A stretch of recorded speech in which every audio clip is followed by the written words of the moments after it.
All right, guys, welcome back to the channel. Welcome back to the stream. Welcome if you are new here.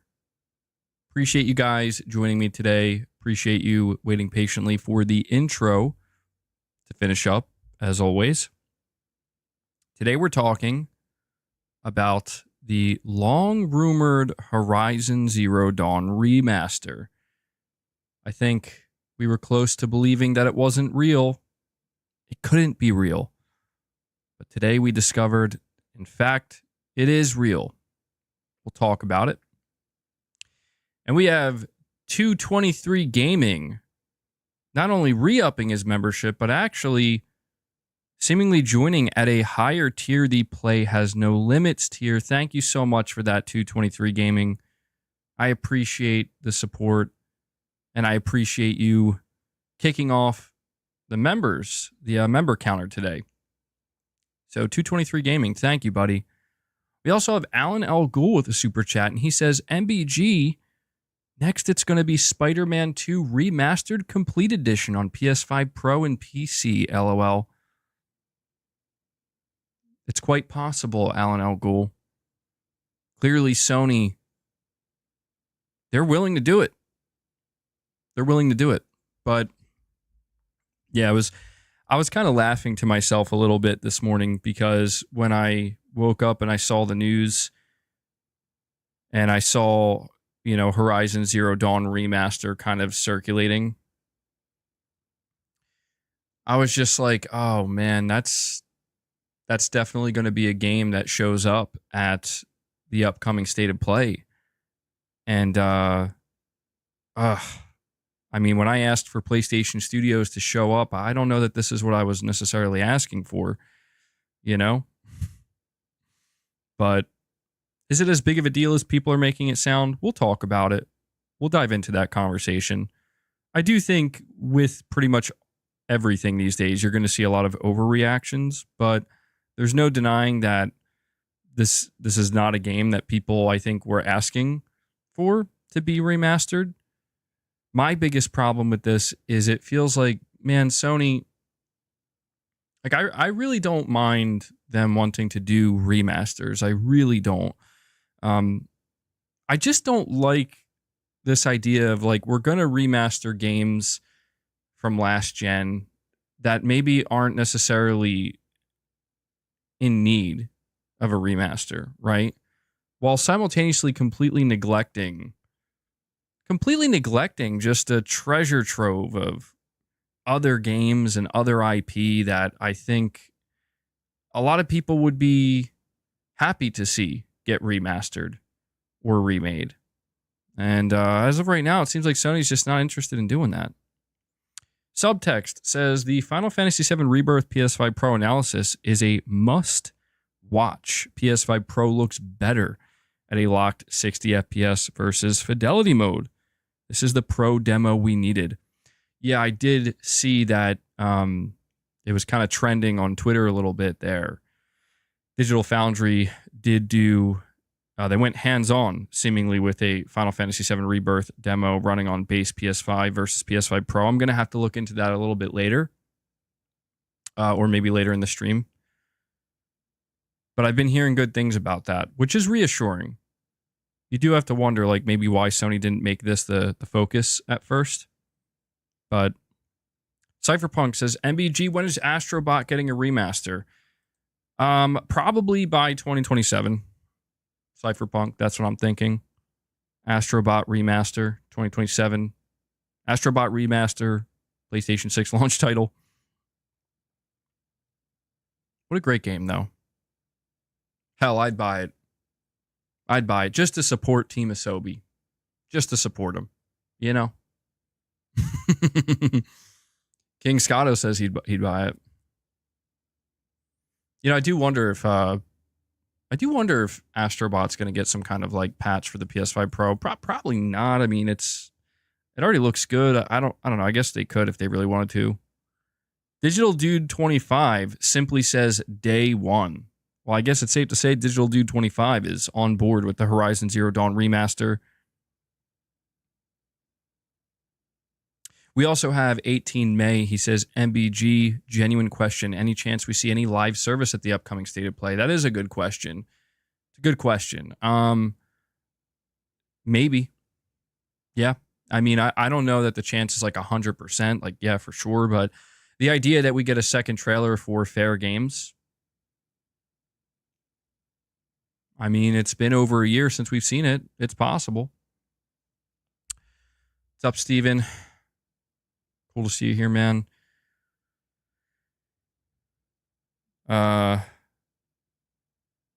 Horizon Zero Dawn Remaster, the worst kept secret ever. Yeah, we did hear about this for a while, or we did hear about it a while ago. That's what I mean to say. And Waylark says, seen so many saying $700 to remove blur for Final Fantasy VII. Yeah. Well, I mean, it's comical to me, right? Because, I mean, people never seem to really care about the idea of paying hundreds of dollars to upgrade a GPU that, I mean, realistically, if you have a capable GPU, a good GPU, and then you upgrade it, the returns are going to be minimal. You know, you're still going to get an improvement, but it's going to be a minor one. And I think it's just kind of comical to me that people they don't bat an eye at the idea of upgrading your GPU, but they like lose their minds over the idea of like there being an optional console that essentially does the same thing. But yeah, I've seen those comments as well, Waylark. It is kind of funny to think because, man, Final Fantasy VII Rebirth in performance mode was still very blurry. It was very blurry. $700 to remove the blur filter.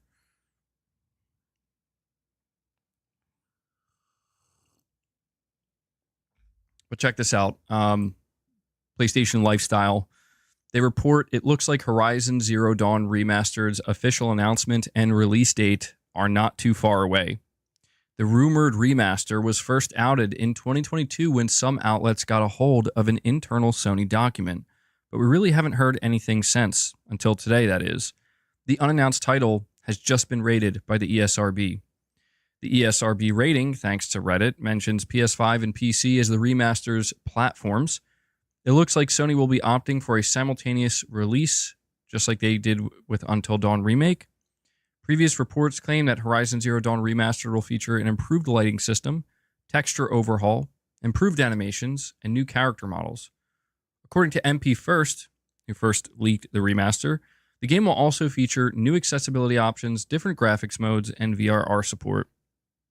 As for when the announcement will be made, considering that Horizon Zero Dawn Remastered has just been rated by the ESRB, we're guessing that an announcement is coming at the rumored PlayStation State of Play, which is supposedly within the next week or so.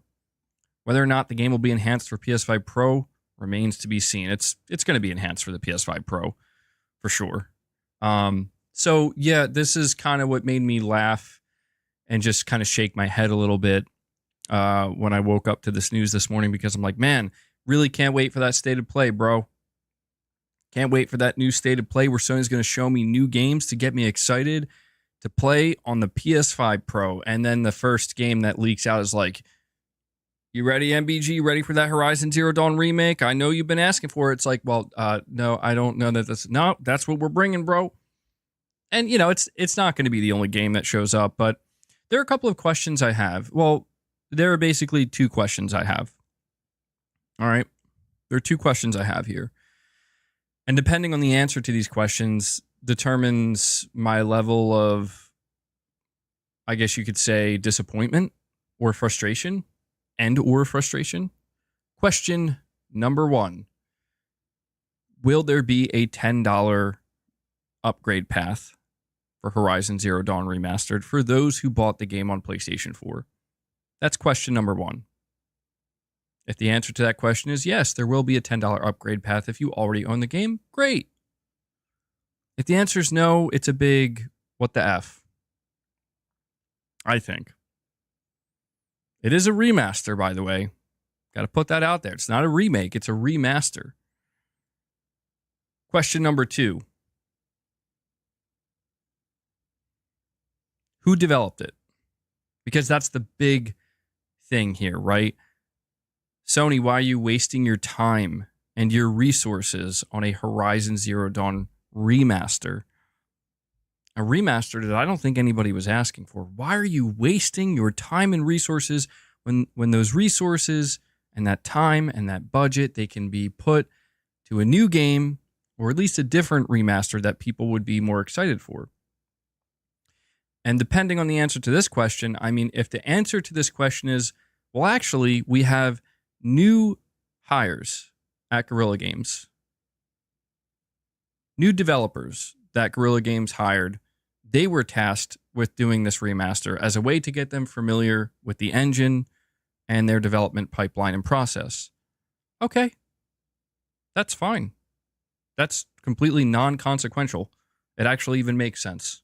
Totally fine with that. However, if it's like, yeah, we took a portion of Guerrilla's core team to do this, that's problematic. If we hired a whole nother team to do this, I guess if Nixxes did it, that would be fine. Nixxes is, they do PC ports and stuff, so if Nixxes handled it, if it was like Bluepoint or something, oh my God, that'd be a tragedy. So there are a couple of questions I have with this Horizon Zero Dawn remaster. But again, my biggest problem with this is the fact that I can't help but get the feeling that Sony is really beginning to milk their franchises too much. It's not even about the remakes or the remasters. I really don't think that's inherently the problem. I know there's always the joke where it's like remaster station 5, remake station, and I get it. But I think the problem truly is that Sony is choosing to give this treatment to the wrong games. To games that people aren't necessarily asking for here. It's like, again, Sony has all of this beloved IP that they're just sitting on. Games from the PS2, PS3 era, even earlier, I guess you could say really early PS4 games. A lot of people talk about Bloodborne, and it's like, I try to tell people, guys, Sony will be doing stuff with Bloodborne. They're just not doing it now. They're saving Bloodborne for the PlayStation 6. I know that there are people who don't want to hear that, but that's just the truth. If you want more Bloodborne, stop by when Sony starts talking about the PlayStation 6. I guarantee you'll hear about Bloodborne. But that's my biggest problem, right? Is it's just, there's so many other games. It's like, I put out a tweet where I said, I'd even prefer at this point a Killzone Shadowfall remaster. That would sound more exciting to me than a Horizon Zero Dawn remaster. And Killzone Shadowfall was still a PS4 game, but at least it would feel like something kind of different. It's like in the midst of getting, so many remakes and so many remasters, some of which were great, others were just kind of questionable, but generally speaking, it's like I'd rather take that right now, man. Would it be cool to get like a remaster collection of Killzone 1 through 3? Yeah, that'd be amazing. Why not? Why not? I don't know, man. It just feels so, people were telling me, well, maybe it's like it's sales, right? It's because Horizon will sell. And Venino drops a $3 tip and he says, MBG, I remember last month I told you about Horizon Zero Dawn RT Remastered. It will be released with the Pro. The chat clowned me. Well, Venino, chat apologize right now because he was completely right. You've been vindicated, Venino. It's real. It's happening. You were on the money. I saw somebody ask the question, do you think they'll release this for the Nintendo Switch too? And I'm like, they could, yeah. What would stop them?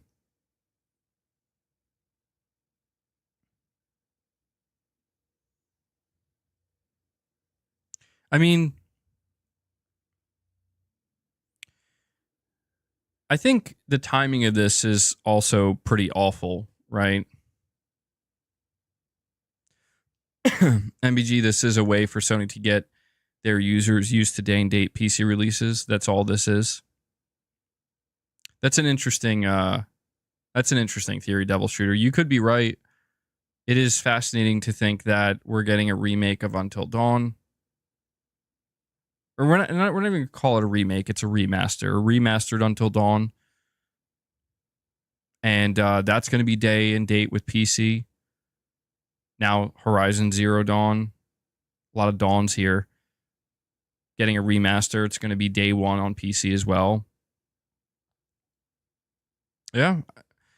I mean, it just makes me... It gets me worried that it's like honestly, Sony, like, what is next, right? Like, are we actually going to be looking down the barrel of a God of War 2018 remaster? I mean, I've talked to you guys extensively about how I do think that there is a lot of hate going around for hate's sake when it comes to Sony and PlayStation.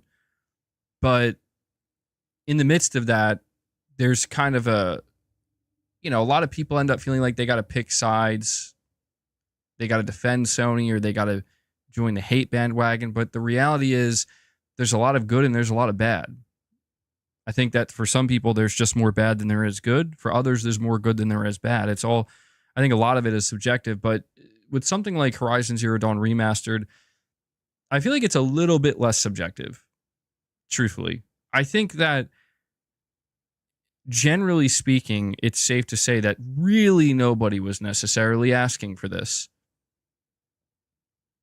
I just don't think that Sony has been doing themselves any favors recently. And it's hard not to be a little bit concerned because it's like, what are you guys doing over there, man?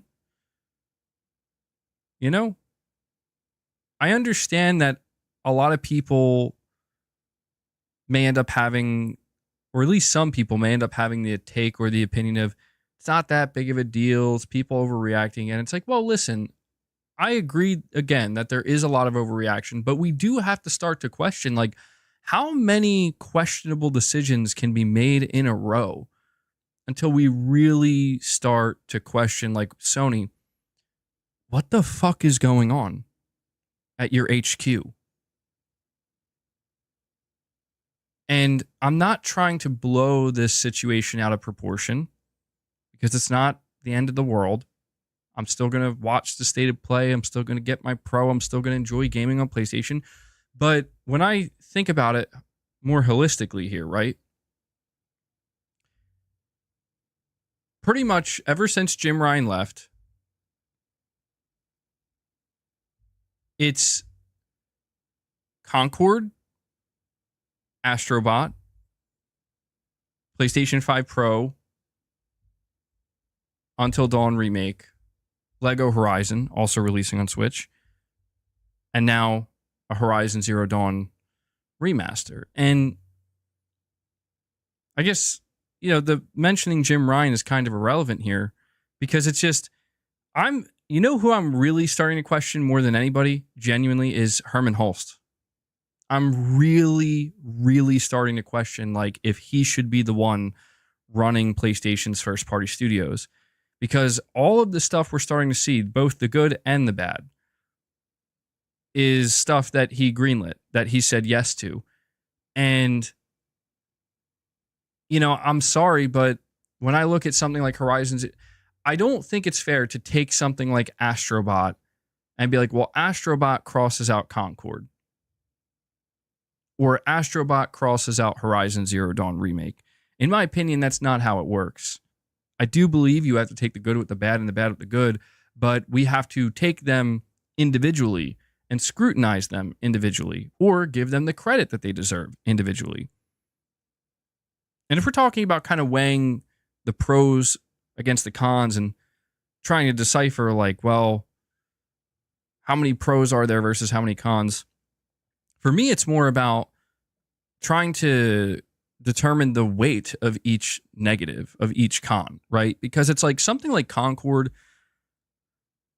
trust me, I, just like everybody else, never really want to talk about Concord again, but it cannot be forgotten. For our own sake here, for the gamer's sake, it cannot be forgotten that Herman Hulst, Hiroki Totoki, Jim Ryan, whoever else is in charge, they all said yes to this. They all said this is a W.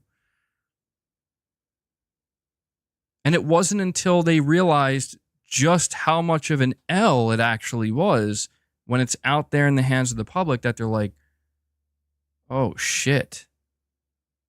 But then we start to see some of these other things crop up, right? Like this Horizon Zero Dawn remaster. And again, it's like I'm not trying to say that what we're seeing with Horizon Zero Dawn remaster is anywhere near what we've seen with Concord, but it falls in the category of questionable decision making. And that's what matters to me. Questionable decision making. You have complete control over PlayStation Studios, and a decision has seemingly been made to milk Horizon for all it's worth. And I just genuinely have to wonder if Sony's going to wake up to the reality. And I'm not here to say this is the reality. I do not know. We are going to find out collectively. But I almost wonder if Sony's going to wake up to the reality that it turns out, Sony, people are losing interest in Horizon as a franchise. It was a really big deal when it first came out. The sequel did pretty damn good as well. But now you're going all in with a remaster, a Lego game, 2 multiplayer games. I just start to wonder if at some point Sony's going to see that maybe the market, and again, it comes down to the market. Is the market going to kind of come to the conclusion that, I don't know, man, maybe we're just not as into it as we originally were. I don't know. We're going to find out. I mean, I don't want to see Guerrilla just be permanently be the Horizon studio, That doesn't sound very fun.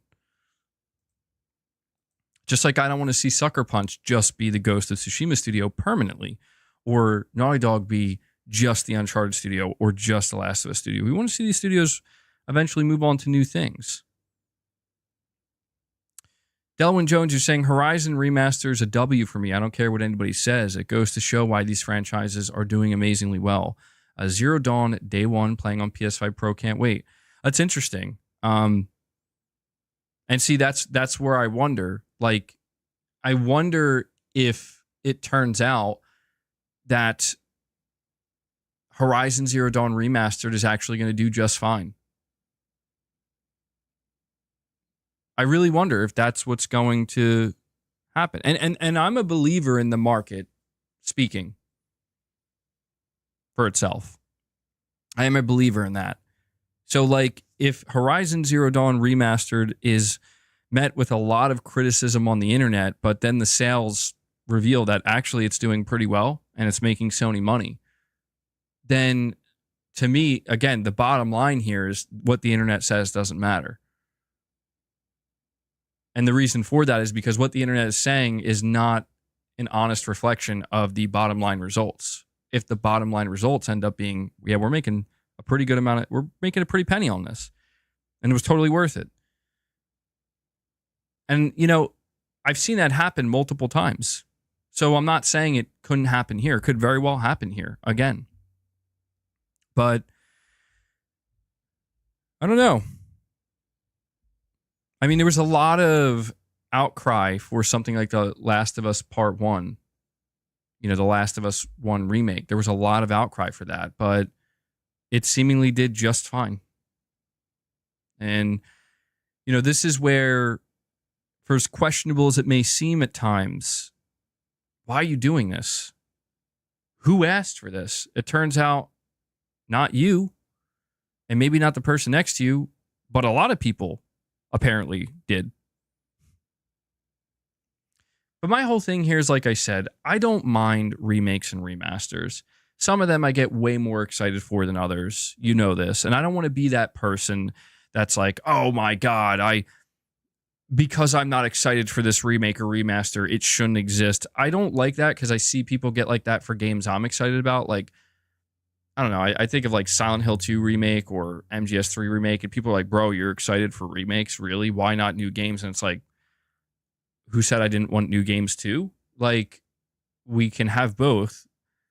But I have seen people that are like, yeah, they're not excited for a game like Silent Hill 2 remake. They're not excited for MGS3 remake. And when I see this type of stuff, it's like, I mean, I'm super excited for it. Like, I don't care what you say. I'm buying that shit, you know? And I just wonder if this is one of those things where, I don't know, maybe there's more people out there that have that feeling towards the idea of a Horizon Zero Dawn remake than I realize. Maybe, maybe not. I don't know. Michael Lynch, you're saying, I wish you didn't just blindly go along with what some people say. Devil Shooter's comment. How many times does Sony have to say that they aren't doing day and date before people realize they aren't? Well, Michael, I'm not trying to blindly go with what people are saying. I'm just entertaining different possibilities.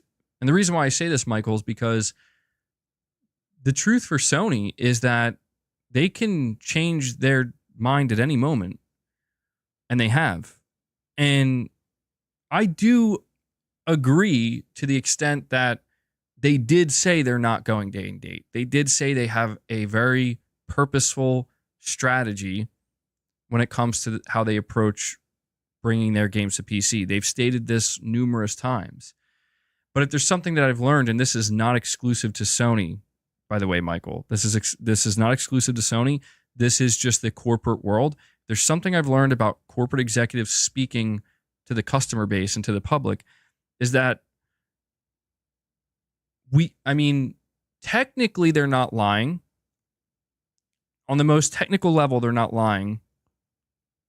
But plans change. And I think that's the best way to kind of view it, where we have to understand that when a statement is made one day, and that statement is our strategy for putting games on PC is we're going to release them later on, and we have no plans for day and date at this time. That's a quarter. So what they just said, it could be for a quarter, it could be for a fiscal year, but the most important thing we need to keep in mind is that these corporations will change their plans based off of how much money they're making, how much revenue they're making, how much profit they're making or not making. Or maybe just based off of changes across the industry as a whole. So it's not to say that if somebody were to say, I think Sony's going to go day and date with PC with all of their games.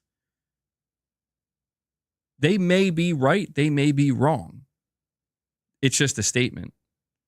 What we can turn to that individual and say is that's not what Sony said they're going to do. So then the conversation turns into, well, do you believe Sony or not? And that's really all this comes down to is like, do you believe Sony? I believe them right now. Yes, I believe what they're saying right now is the truth. But I also believe that things can and will change. And when they do, Sony will change their plan.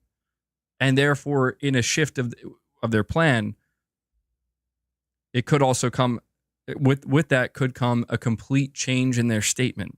You know what I mean? And this happens all the time. This is why people call Phil Spencer a liar. This is why people call Jim Ryan a liar. And this is why everybody... And I feel like at this point, it's kind of foolish or just maybe a little bit immature to throw around this language anymore, at least for me, because I've been watching it happen long enough where it's like, guys, we can't really sit here and pretend that these corporations are here to basically stick by their word that they said a year ago or 2 years ago or 3 years ago when we all know for a fact that the money made or not made is going to overrule their word every single time. Do you get what I'm saying? It's a matter of just understanding that the morality of it and the ethics of it can only extend so far until these companies start to panic and they start to, if not panic, they start to feel the heat. And when they start to feel the heat, they're going to do what they got to do, regardless of what they said previously. So I do understand where you're coming from, Michael. I'm not here to say that Sony will be going day and date with all of their games. I'm not here to say that they won't be. I'm just here to say that right now they're not. The strategy that they've communicated, they say they're not. But we should just, again, be mindful that things can and will change in this industry. And as that occurs, Sony is not opposed to making changes of their own. But I do appreciate the super chat, man. And we have okay, he says PlayStation craves to spread IP. Many remasters coming. SW2 PC. So you're saying Switch 2 and PC.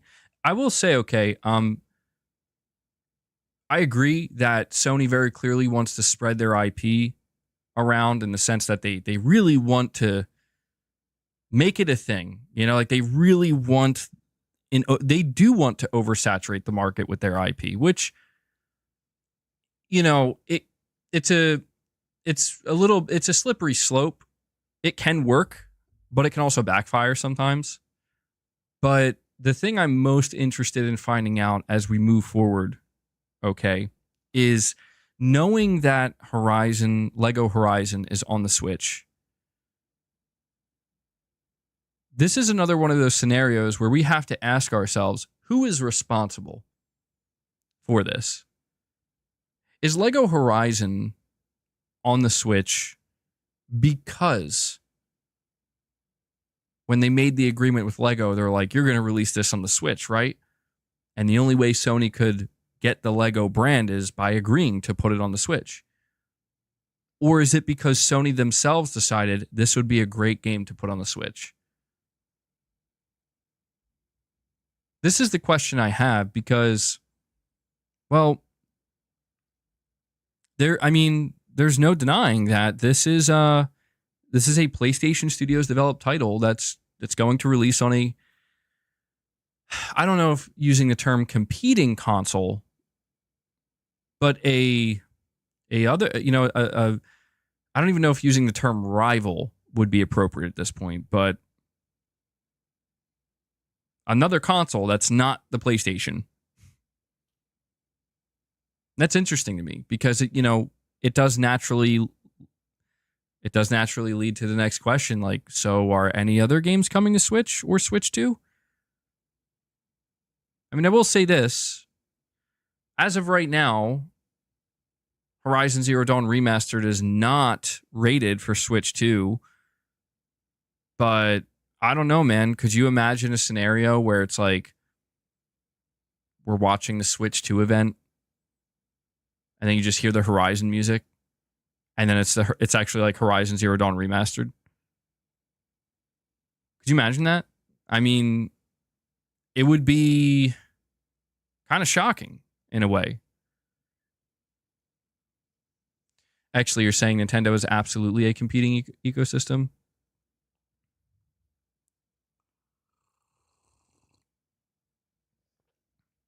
Yeah, I think fundamentally they are.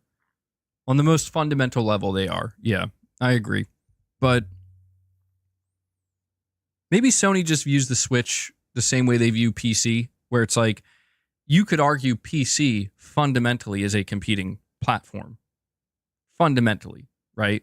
If it's something that can pull people away from your console and your storefront, then technically it's competition.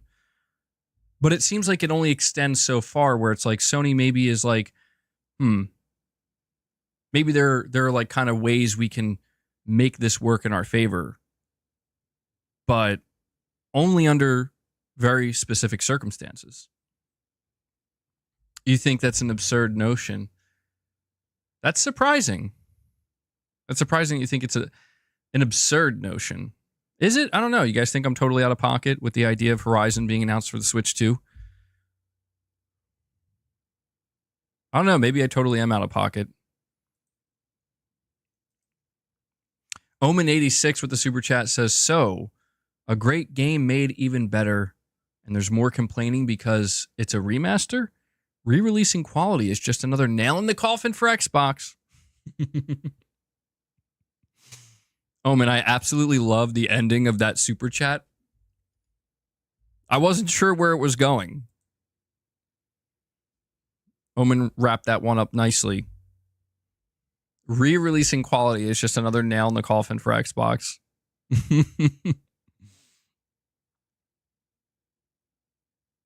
I mean, it's interesting because if Horizon was one of my favorite franchises, right? Like, maybe I would feel very differently about the idea of Zero Dawn getting remastered. And I do try to keep that in mind. I do. I mean, again, when a lot of people are in the process of clowning Sony right now, and I get it, like, I do understand why people are clowning them to a degree. I do try to keep in mind that there genuinely are people who are huge. Again, I don't know if there's as many as there once was, but there genuinely are a lot of people who are like, yeah, I love Horizon and I will definitely be there day one and I will be excited to play this. I try to keep that in mind. Again, the same way that there are, like, when The Last of Us Part 1 was getting remade, I mean, I did have some criticism towards that, but at the end of the day, I did buy it. And the reason why I bought it is because, yeah, I can't deny that this is one of my favorite games ever made. And maybe I'm a sucker, but I want to replay it on PS5. And it looked amazing. You know, it's like, wow, yeah, this looks incredible. Was it a inherently different game? No. But I guess that's kind of the point, right? So I can't sit here and deny that when there are remakes and remasters that appeal to me, I have no problem supporting them and paying for them. And I guess it would be a little bit unfair for me to basically pick and choose, well, listen, I supported The Last of Us Part 1 because it's one of my favorite games ever, and I'm supporting remakes like MGS3 and Silent Hill 2 Remake, and I'm even going to buy Until Dawn Remastered, but Horizon Zero Dawn, get that out of here. That's where I do feel like a little silly to come off that way, because it's like, well, yeah, I guess I could kind of understand from Sony's perspective the more I think about it, where they're like, well, people are buying them. So that's why, I guess that's why I said earlier, like, my only question with this remaster is, will there be an upgrade path for people who purchased it previously and who developed it? Because at the end of the day, this Horizon Zero Dawn remaster could be completely inconsequential. In that, oh yeah, Demon's Souls remake as well, yeah. It could be completely inconsequential in that, oh, just a couple of Guerrilla new hires worked on it, and there is an upgrade path for anybody who already owns the game. If that's the case, it's like, well, there's no problem here. Although the upgrade path, I think, is questionable. I'm thinking there might not be. I don't know. It came out in 2017. What's the limit here? I mean, you think about something like Until Dawn. Until Dawn doesn't have an upgrade path. But people will say, dude, that's like 10 years old. So, okay, yeah, it's like a decade. So I guess more work has to go into it, I presume. So maybe there will not be an upgrade path. But you think about something like Horizon Zero Dawn, it's like, well, that came out in 2017, and it's definitely nowhere near being a decade old. So I don't know. I think Horizon Zero Dawn, because it's not that old, I think that's a game that really should launch with an upgrade path. And I think if Sony wants to kind of mitigate the amount of backlash they'll potentially get with this announcement, having a $10 upgrade path should calm everybody down. Where it's like, it's, you know, if you bought this game and you own it and you're at all interested in this, it's not a big deal. You know, like, and you know, another reason that I think they might do an upgrade path is because Horizon Zero Dawn for the PS4 version is already available on PC. So they could do an upgrade path for both PC and console if they want, I guess. Yeah, that's true too. There was a $10 upgrade path for The Last of Us Part 2 Remastered. It makes me think that maybe the way Sony will do it is any game that has the word remastered in it will offer a $10 upgrade path, but any game that doesn't have the word remastered, like, for example, Until Dawn, it's not called Until Dawn Remastered, it's just called Until Dawn, implying it's more of a remake.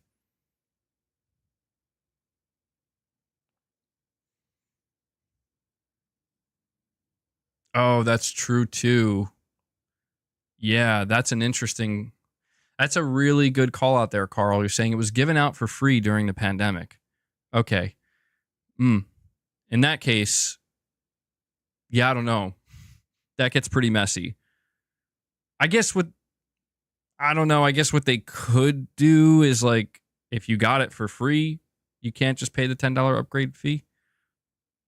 You'd have to actually buy it, which kind of makes sense, I guess, because they technically never bought it, but I don't know. It gets real messy at that point. We have Josh Z with a super chat. Thank you, Josh. You're saying, no offense, guys, but this argument is BS because Nintendo has been milking the same franchises for 40 years, and they have been porting and remastering for at least 20 years. Also, new IP are very risky. Yeah, that's a good point, Josh. I have seen a lot of people, when we talk about Sony remaking and remastering a lot of games, I have seen a lot of people bring up the fact that Nintendo has been doing this for a long time. You know, the whole idea of, like, milking franchises and remastering games and re-releasing games.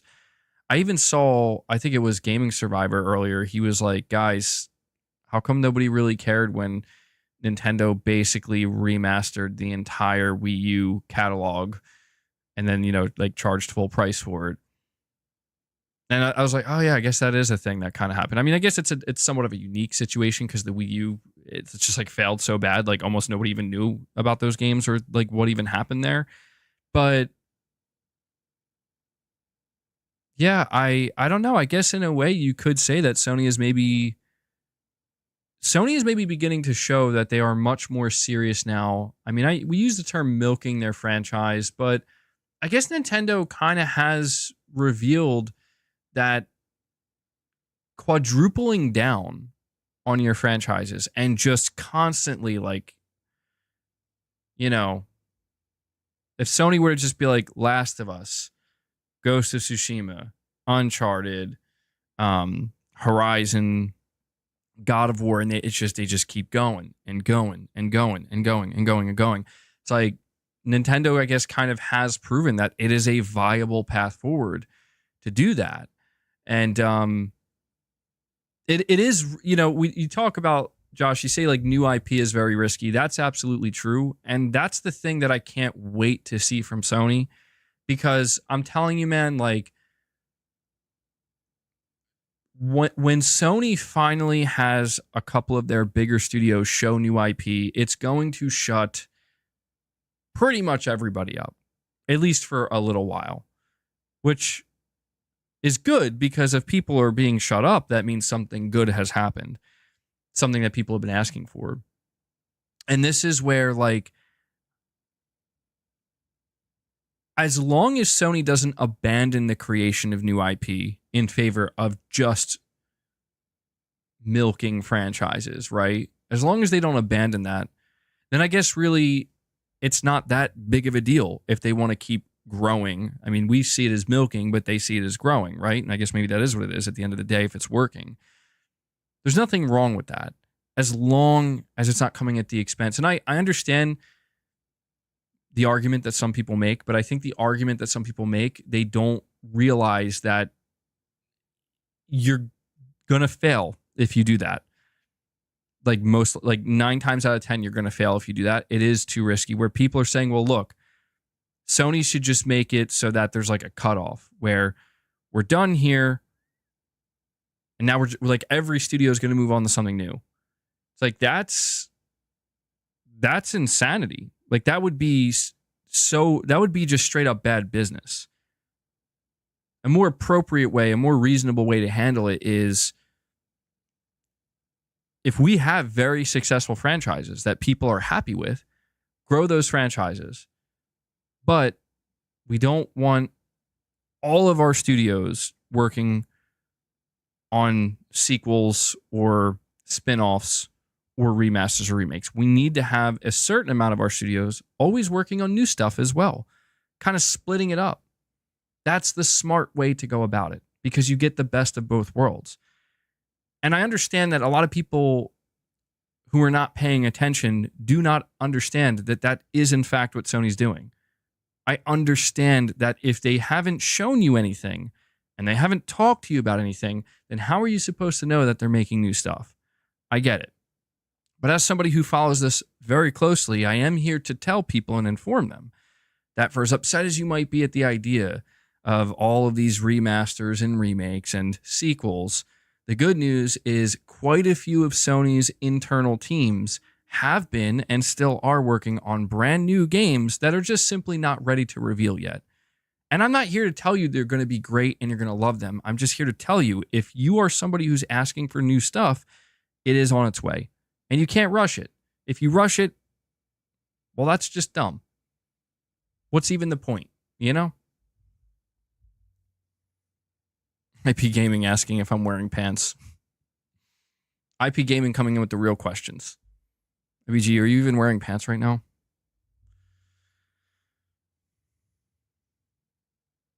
But that's a good point you bring up, Josh.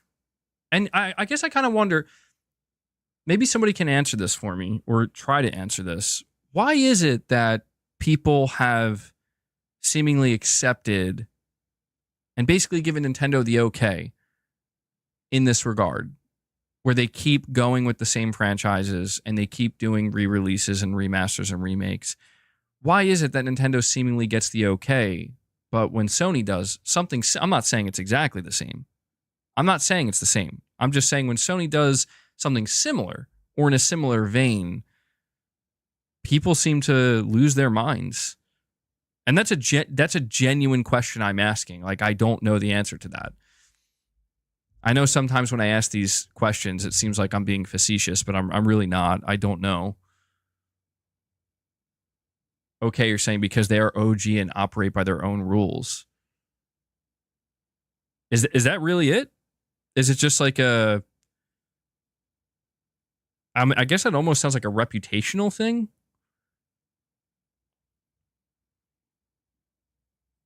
Devil Sure, you're saying Nintendo gets the okay on a lot of stuff. I mean, I do believe how long they've been in the industry and the fact that they are the OG. I think that does hold some weight, and it should. But I don't know. It's just something that's interesting to think about.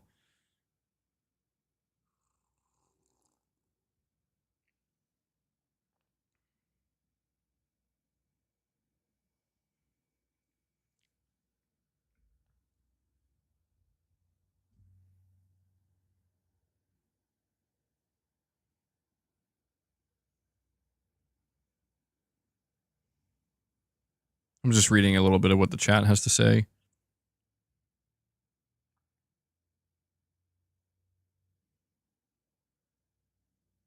It holds the most weight.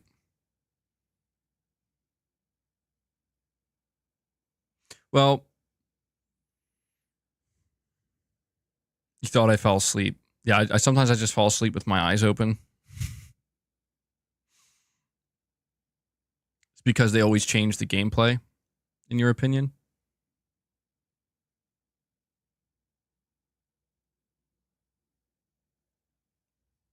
Cyberpunk, you're saying most Nintendo games have crazy sales figures, so people want them? Well, I mean, I've seen that argument being made for something like the Horizon Zero Dawn remaster, where people are saying, like, listen, man, Horizon Zero Dawn as a franchise has sold very well. And when I bring up the idea of remastering maybe something in the Killzone franchise, people do point out the fact, and it is a fact, where they're like, well, I mean, the first two games that Horizon released has outsold the entirety of the Killzone series. And when I hear that, it's like, oh, I mean, it's hard to argue with the data, you know what I mean? Where it's like, yeah, I guess I could understand how it's like, if you have to decide, do you you're going to remaster, you have a small team here at Guerrilla that doesn't really have much to do right now. And we were thinking about giving them a remaster project to either keep them busy or teach them the ropes if they're new hires.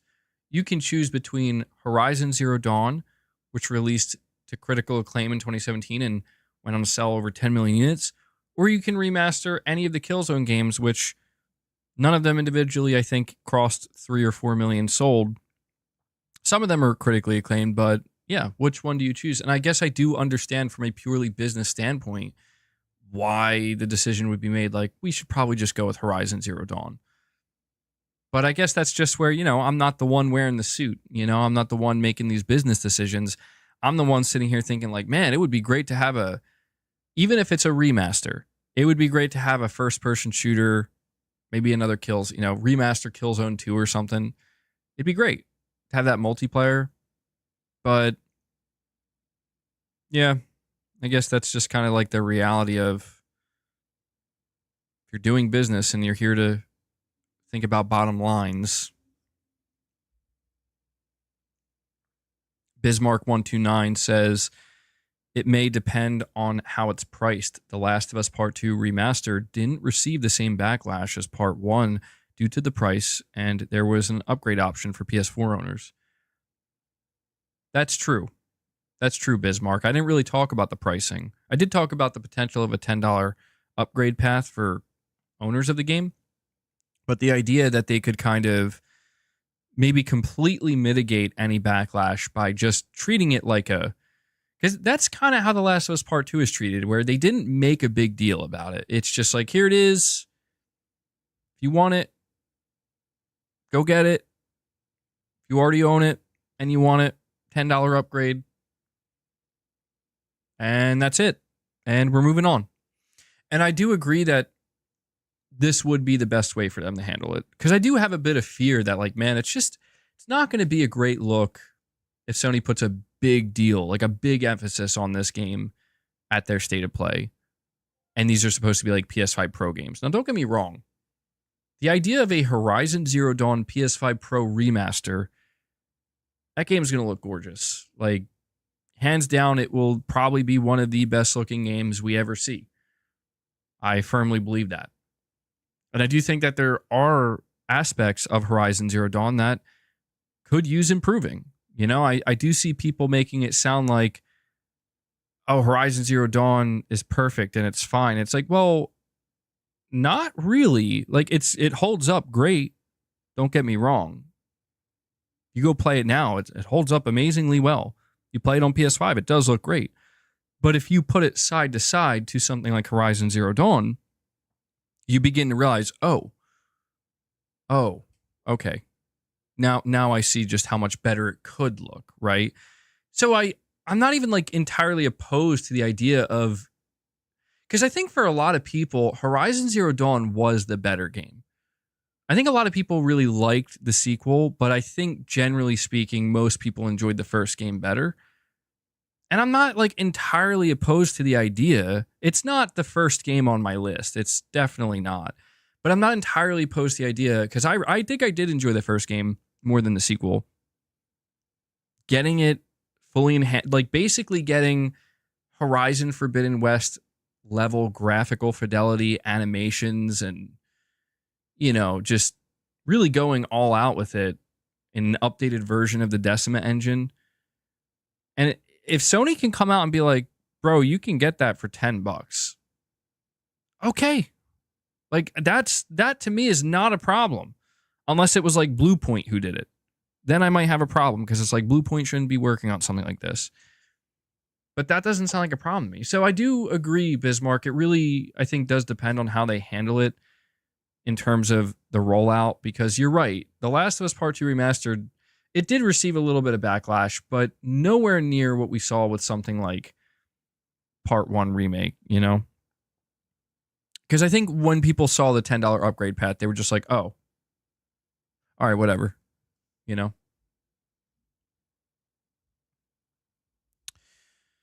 So thank you for the super chat, buddy. We also have Feral Flame saying some photos of factory Switch 2s leaked online. I did see this, and I'm very confused because not too long after, I saw people then saying that apparently they're not real. They were just like made up by some Chinese Twitter account that deleted the posts. And there seems to be like a lot of confusion, but I did see the pictures. And what was kind of funny to me is I was looking at it, I'm like, huh. It just looks like the Switch, you know? Like it doesn't look bad. And you can see some slight differences. But like, oh yeah, that's the Switch too, I guess. It's exactly what it should be. It retains almost the exact same form factor of the Switch 1. But really all that's going to matter is just how much more powerful and how much more capable it is compared to the Switch 1. But I did see that, yeah. And yeah, the rumor mill is going crazy right now for Nintendo, and it tells me that something is on the horizon. No pun intended there.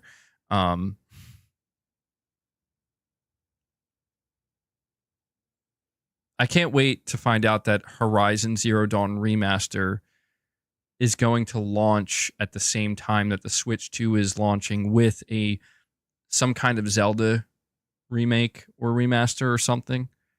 That's going to be amazing. Because that's just how it goes, you know?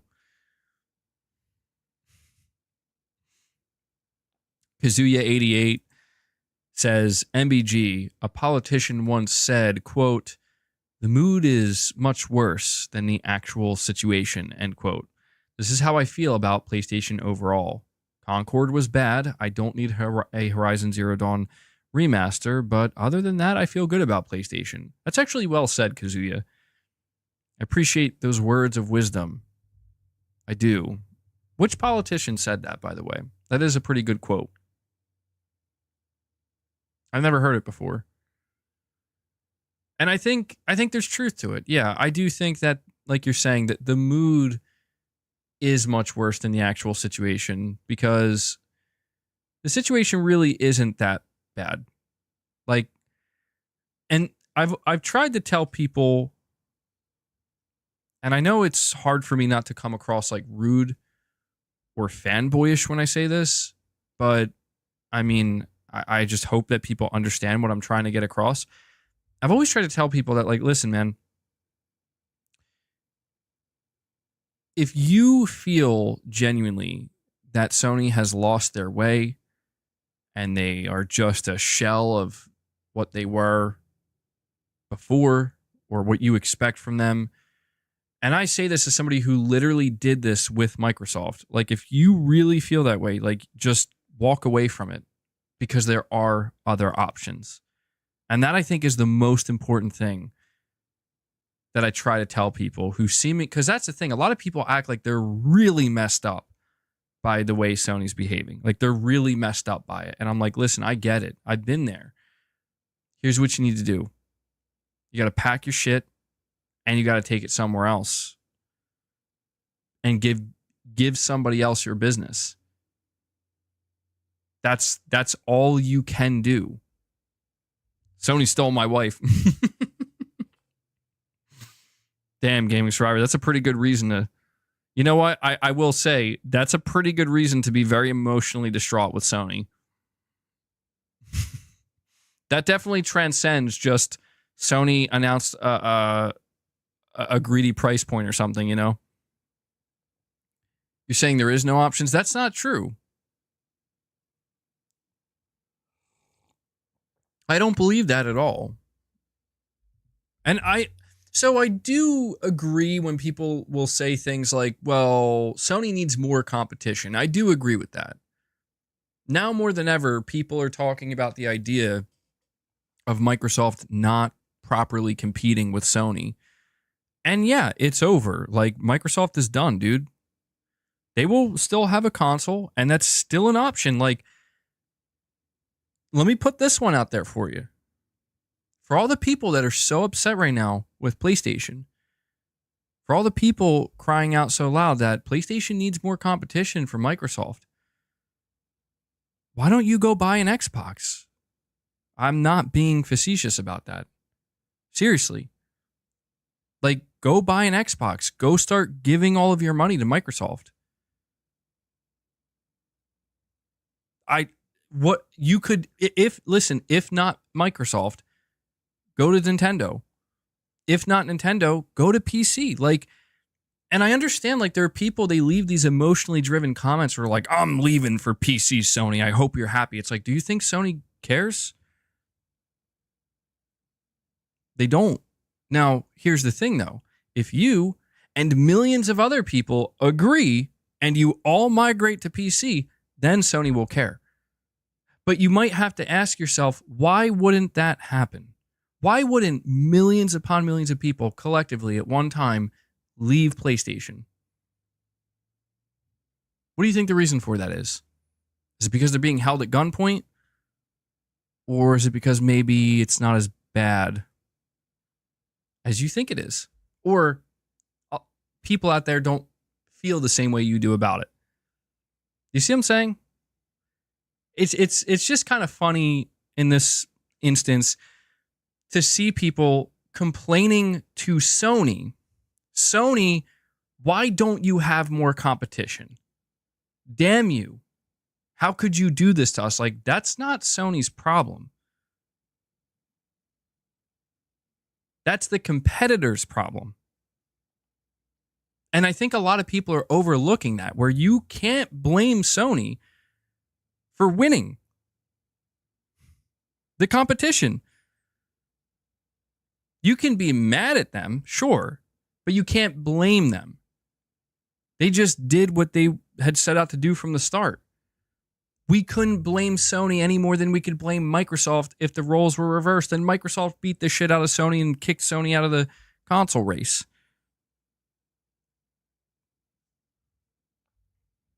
They want them to fight for their dollar, though.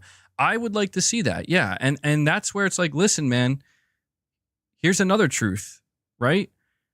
If what everybody is out here saying is true about Sony right now, where it's like, Sony's so bad, we all hate Sony.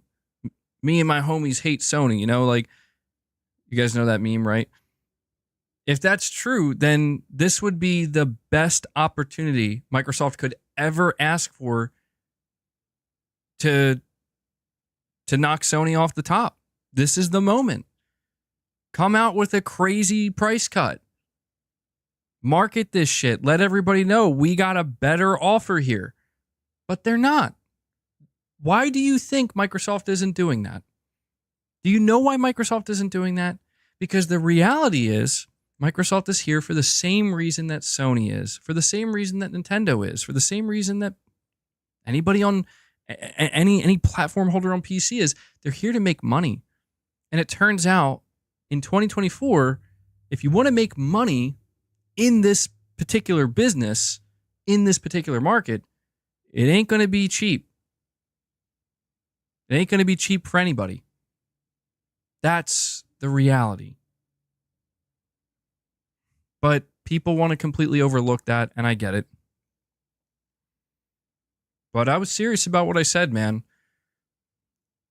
If people are that upset about Sony, then you have to, now more than ever, you have to really think about how you're going to effectively send a message. And I think that there's two ways to do it. And if you do it in tandem, it might work, but I can't make any promises. Number one, most importantly, don't give Sony your money. Number two, respectfully take to the internet and then say your piece. Explain why I'm not giving Sony my money. And then explain what you think should change and why.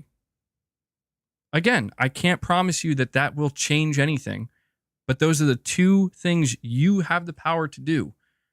Or go give even if there isn't competition, go give another option your money. And that's it. That's all, man. That's the power we have as the consumer.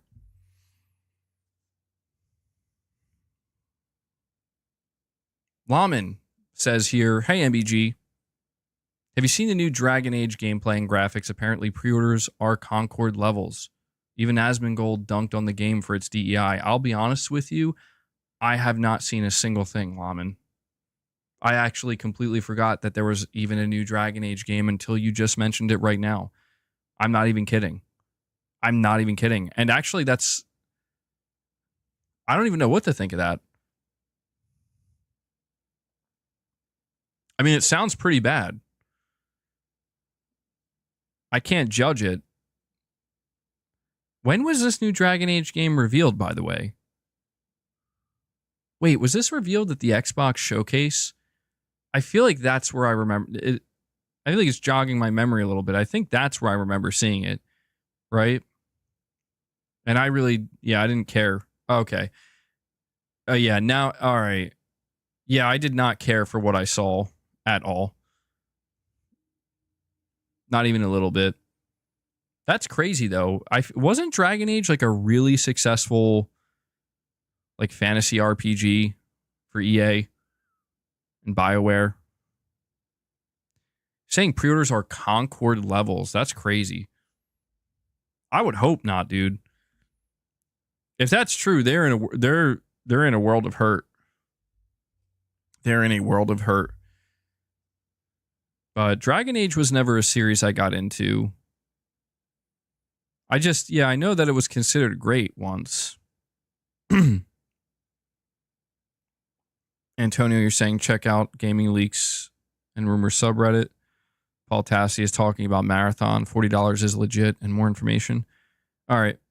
I appreciate you letting me know, Antonio. Maybe when I'm wrapped up with this topic, I'll go check that out. I have OK here with 2 back-to-back super chats, and he says, Microsoft and PlayStation will release many games on the Switch 2. Big sales numbers. What if Horizon Zero Dawn Remaster was primarily developed for the Switch 2? I mean, I don't know, man. I get what you're saying. Microsoft is obviously going to start releasing games on the Switch and the Switch 2. I think that makes a lot of sense coming from Microsoft because Microsoft has made it clear that they're not really trying to compete in the console space that much. But I don't know. I don't know if Sony's ready to kind of jump the gun yet with that. I mean, it is possible. Like I said, okay, they could do that. It wouldn't be the most shocking thing in the world, in my opinion. But the thing that I think is going to stop Sony from jumping the gun on starting to release games on the Switch 2 is the fact that the PS5 is still doing very well. And as of right now, assuming nothing suddenly stops their sales abruptly, as of right now, the PS5 does seem like it's on track to hit another 100 million units sold, as in like another console that Sony released that hits a million units or 100 million units sold. And so I feel like as long as Sony is still on this kind of sales trajectory, I don't know that they want to risk doing something to interfere with that. But that's where when we talk about the PlayStation 6, things do get more interesting because we talked extensively about the price of the PlayStation 6 possibly being very high. Even the base model being a very high priced console at minimum $700, maybe even more than that. And I've said that if that's what ends up happening, that's going to hurt sales. Sony, I do not believe you can sell another 100 million units with a $700 or $800 console. I just don't think you can. So with that in mind, that's when Sony might become much more willing because they're like, listen, we're not aiming for 100 million consoles sold. We're not expecting to get that at a $700 price point for the PlayStation 6. So we're just going to get as many as we can and really push for it. But the price, like the cost and the price at the end of the day could end up being Sony's limiting factor. And that's where the Switch plays a very interesting role in the midst of all this because the Switch is going to be a new gen console that people are excited for at $400. I don't know, though. I don't know. We're still in the middle of the PlayStation 5 gen. And I think that there are many things that Sony is going to sit back and observe and watch. And we also do have to acknowledge that Sony right now is probably knee deep in trying to figure out how they're going to proceed with the next generation. I think that there are many things they haven't even decided upon yet. So they're figuring it out now. Kazjam says Nintendo uses all of their IPs. Sony doesn't. Is that true? I feel like that might be true. I don't pay close enough attention to Nintendo to know if that's true or not. I will say that I do believe that Sony does not or has not given some of their other IPs a proper second chance. I think that some of their IPs did weak during the PlayStation 3 generation. Not all of them, but some of them did weak during the PlayStation 3 generation. And because of that, they just kind of walked away from it. But I think the reality is some of these IPs, I think, didn't do so well that generation because, well, the PS3 generation was not the strongest for Sony. And it just makes me wonder, like, how would people respond to those IPs if you brought them back now? PlayStation is in a very different position than it was during the PS3 days.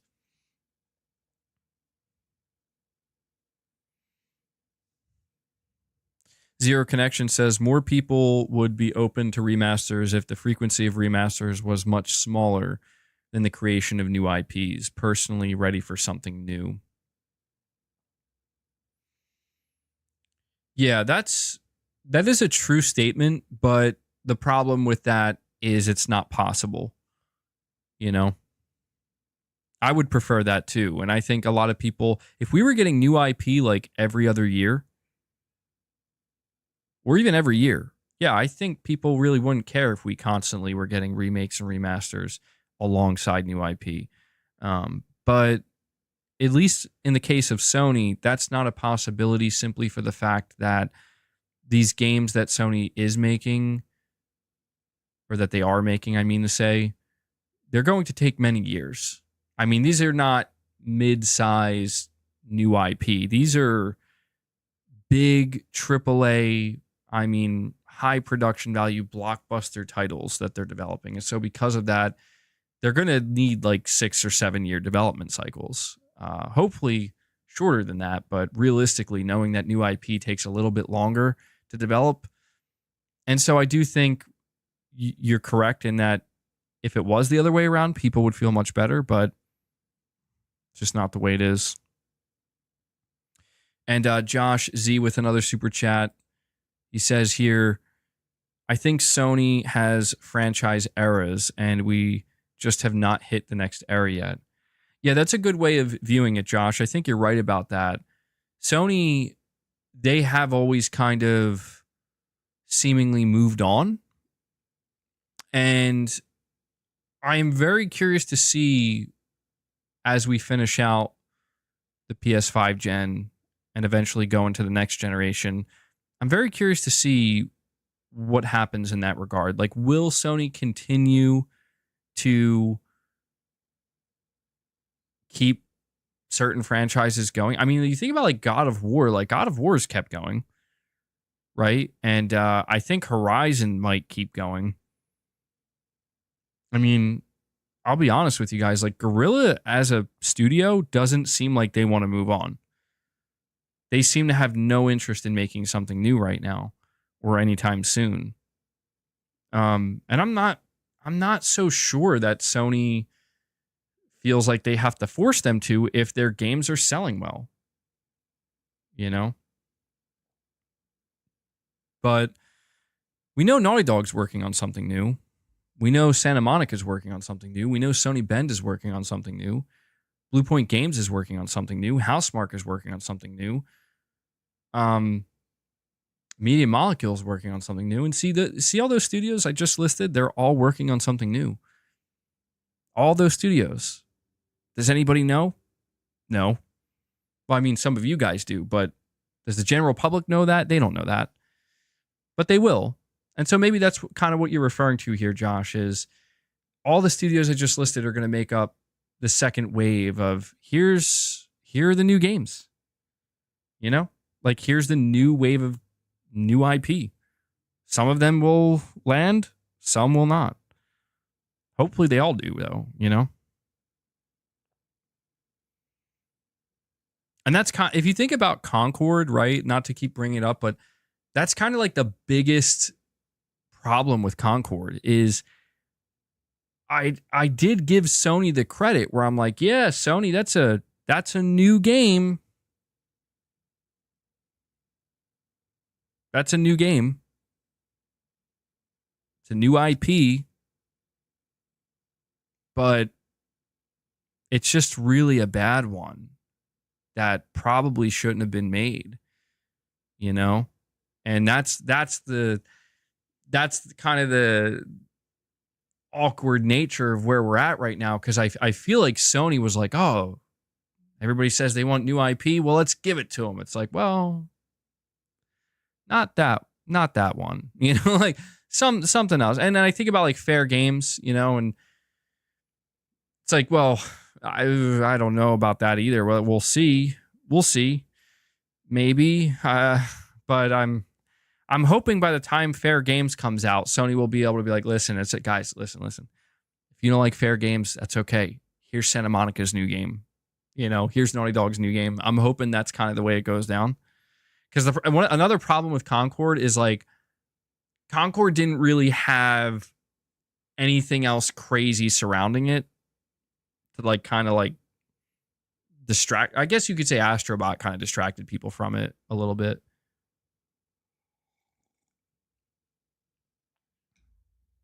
Kareem Ali with a super chat. Thank you so much, buddy. You're saying, I played both Horizon games, but after playing The Witcher 3 last year, I realized the Horizon games are mid and boring RPGs. With Forbidden West, I didn't like the direction they took with it, and now Sony is just milking it. Very interesting take here, Kareem. And I wonder, see, this is what makes me wonder, like,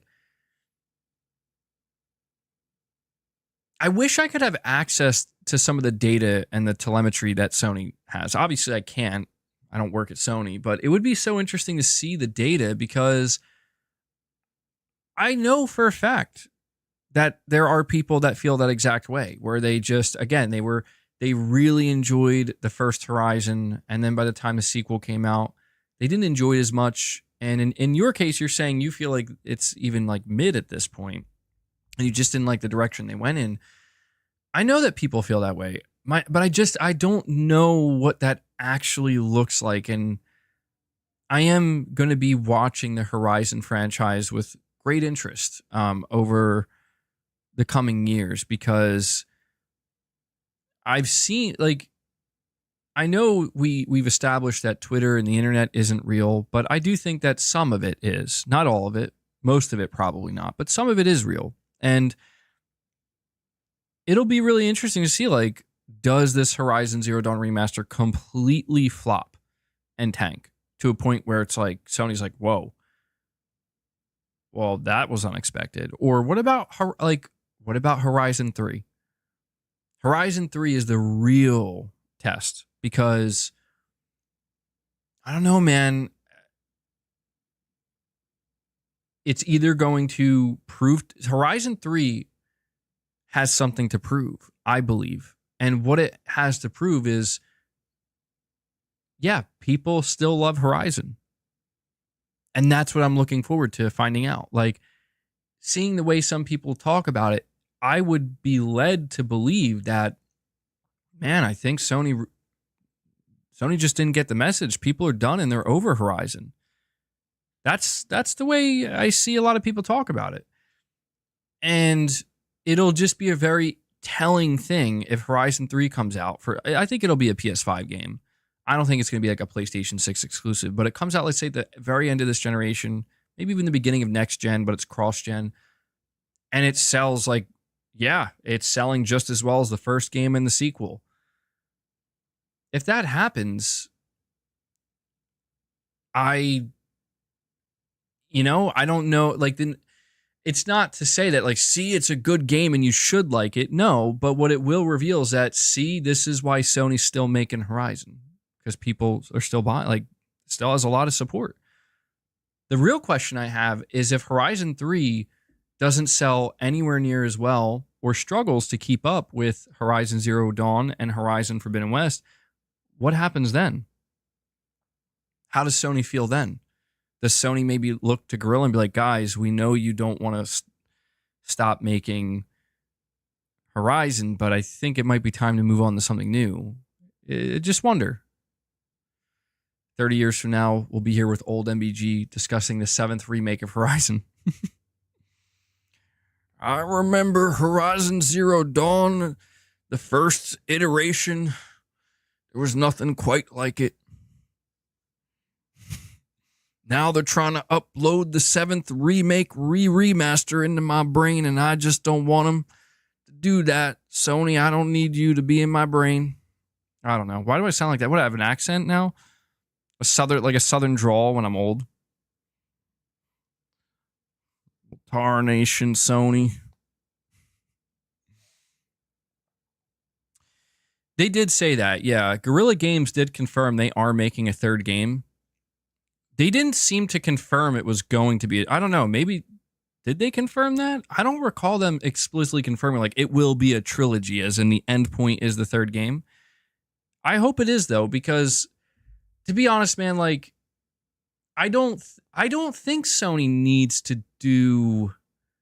Like, they can do what Nintendo does, I think, where it's like, yeah, we're always going to have our main staple franchises. But I think that it's okay for them to take breaks. Like, for example, Uncharted has been away.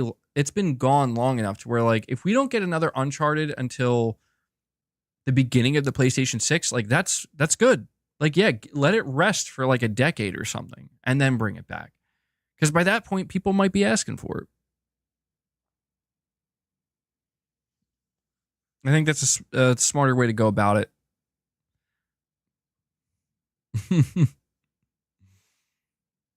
So, Kareem, thank you so much for the super chat, bud. We also have Gamer Pro. He says, I love Horizon Zero Dawn, but we need new games right now. Yeah. I'm not opposed to that.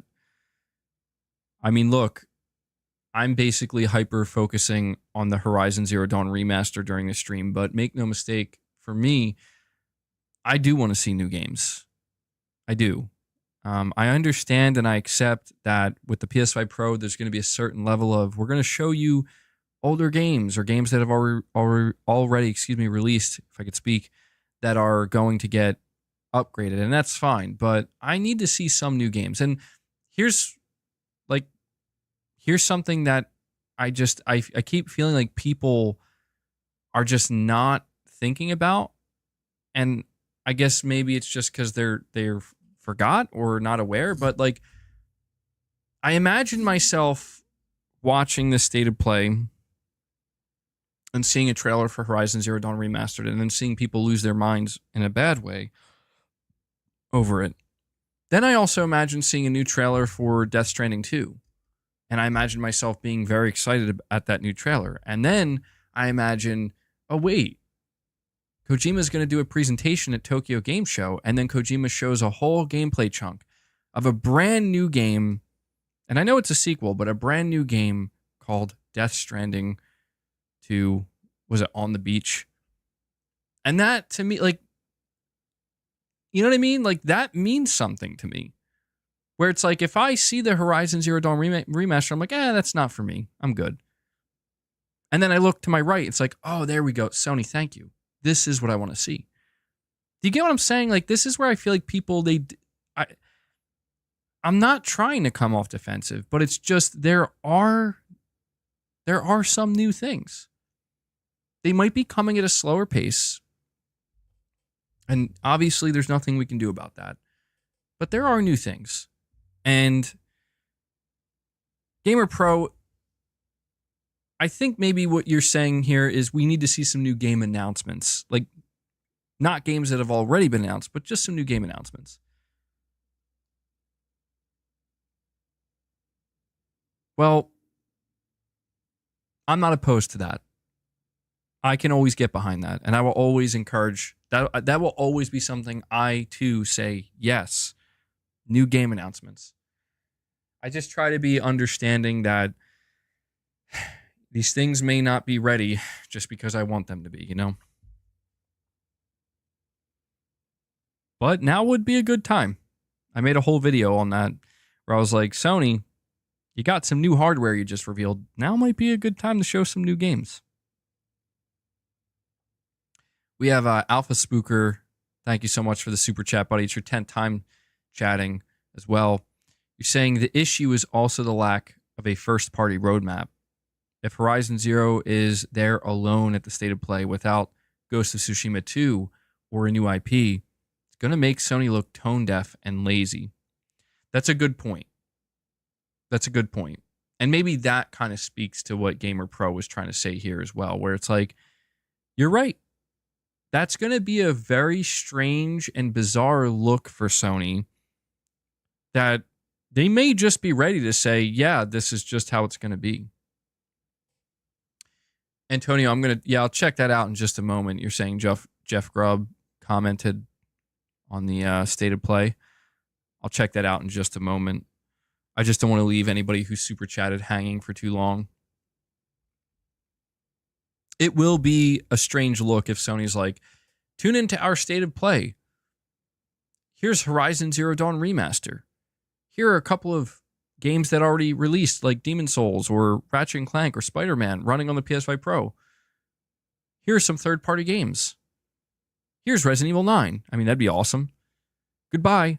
You know, like, I mean, it would be like, whoa, wait, Sony, what? Hold on, what? It would be kind of awkward, but I don't know, man. I'll tell you my honest view right now. Like, I don't want to use the word honest because that I'm always honest with what I say. I want to use the word my most brutally realistic view of Sony right now. And that is, I think Sony looks at Death Stranding 2 and they say, this is enough to show for the rest of the year. Yeah. We got plenty of third-party games. Capono says, well, thanks for clarifying. I know, it's just a saying like, oh, I'm going to be honest. I'm going to be honest. I hate saying that, though, because the only implication is I haven't been honest, you know? But I think people know what when somebody says I'm going to be honest, we know what they mean. Like, I'm going to be totally real, you know, no sugarcoating it. So that's why I decided to use the word brutally realistic in what I'm going to say. And that I just think Sony's viewpoint is more along the lines of,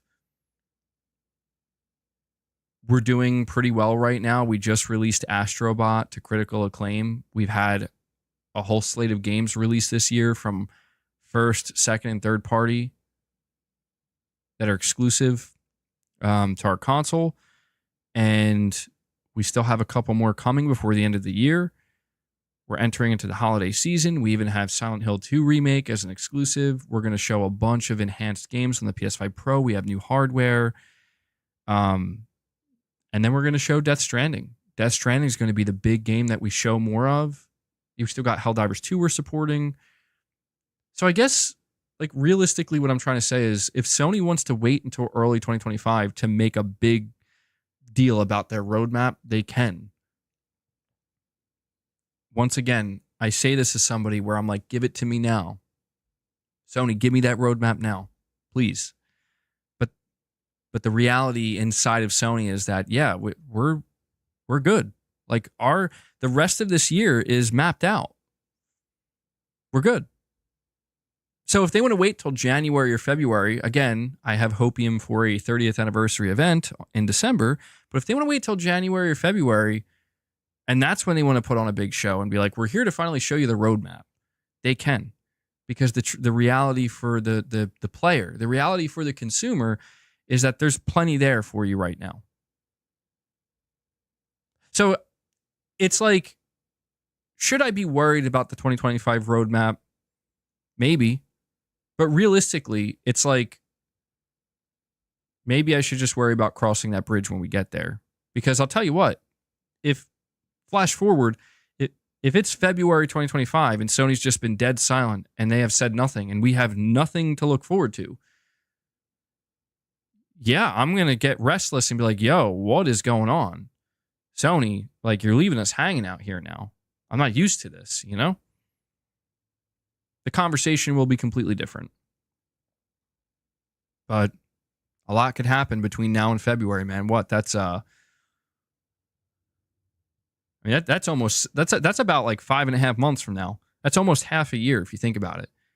So, you know, a lot could happen. A lot could change. A lot will happen, probably. We have Josh, or hold on one second. I want to make sure I didn't miss a I feel like I missed a direct donation. Let me make sure I didn't. Yeah, Moonshot. I knew I heard it go off earlier. You're saying not sure why Nintendo gets a pass, but if Herman thinks the mic drop moment for their state of play is a Horizon Zero Dawn remaster, it's on site. Who wants this? Pro killer app? And Josh, I'm pretty sure you are Moonshot, right? Please correct me if I'm wrong there, Josh. Saying, are you defending this Horizon Zero Dawn remake? I don't get this. No, I'm not. See, when we talk about the idea of defending something, I don't believe I'm defending the Horizon Zero Dawn remake. The reason why I say this is because I don't know that this is something that really interests me that much. And I have also said that I believe there are other games that deserve to be remade or remastered before Horizon Zero Dawn. But after I state these things, I then go on to think, why would Sony do this remake? If Sony really is going to go through with this, then there has to be some kind of logic behind it. And so, Josh, I wouldn't call it defending as much as it's just basically trying to understand the logic and the reasoning behind the decision to release a Horizon Zero Dawn remake, I presume, in either... Well, actually, I'm thinking Horizon Zero Dawn Remaster will probably be a game that comes out in like January, similar to The Last of Us Part 2 Remastered. That seemed to be a good month for them to do that. Saying more like fence sitting. No, I mean, I guess it could be seen that way, but it's because there's really not... I don't think there's much to be done in terms of like, are you excited for it or not? Yes or no. Are you buying it? Yes or no. And that's it. That, like, the game is already remastered. It's coming, and there are important details we still don't know. So I think now is an appropriate time to somewhat fence sit, because like I said, if the game comes out and it's $60 or $70 and there's no upgrade path, and even worse than that, we find out like Guerrilla's core team spent time working on it, like that would be... I'm not sitting on the fence at that point. Like, I'm just going to fully criticize Sony there and be like, what are you doing? But if it, like I said, if it comes out, it's just a minute long, not even like a 30-second long trailer, $10 upgrade for anybody interested, out in January, and then we're moving along. If that's how they handle it, like, I'm not going to pretend that that's a big deal to me, because it's not. I just saw Sony do the same thing for The Last of Us Part 2 Remastered, and it was fine. Like, it clearly was, you know, just a minimal effort project in terms of they probably finished it in less than a year, probably not even a year, probably less than that. And yeah. So I don't know. I guess people are going to kind of see it as they want to see it, defending it. But I do believe that Sony needs to be a little bit more aware of, like, listen, it's not good that people look at you as the remake or remaster station. I don't think that's a good look. And I don't think at this moment in time with something like the PS5 Pro, I'm not sure that this is the best time to show off Horizon Zero Dawn Remastered. You know what I mean?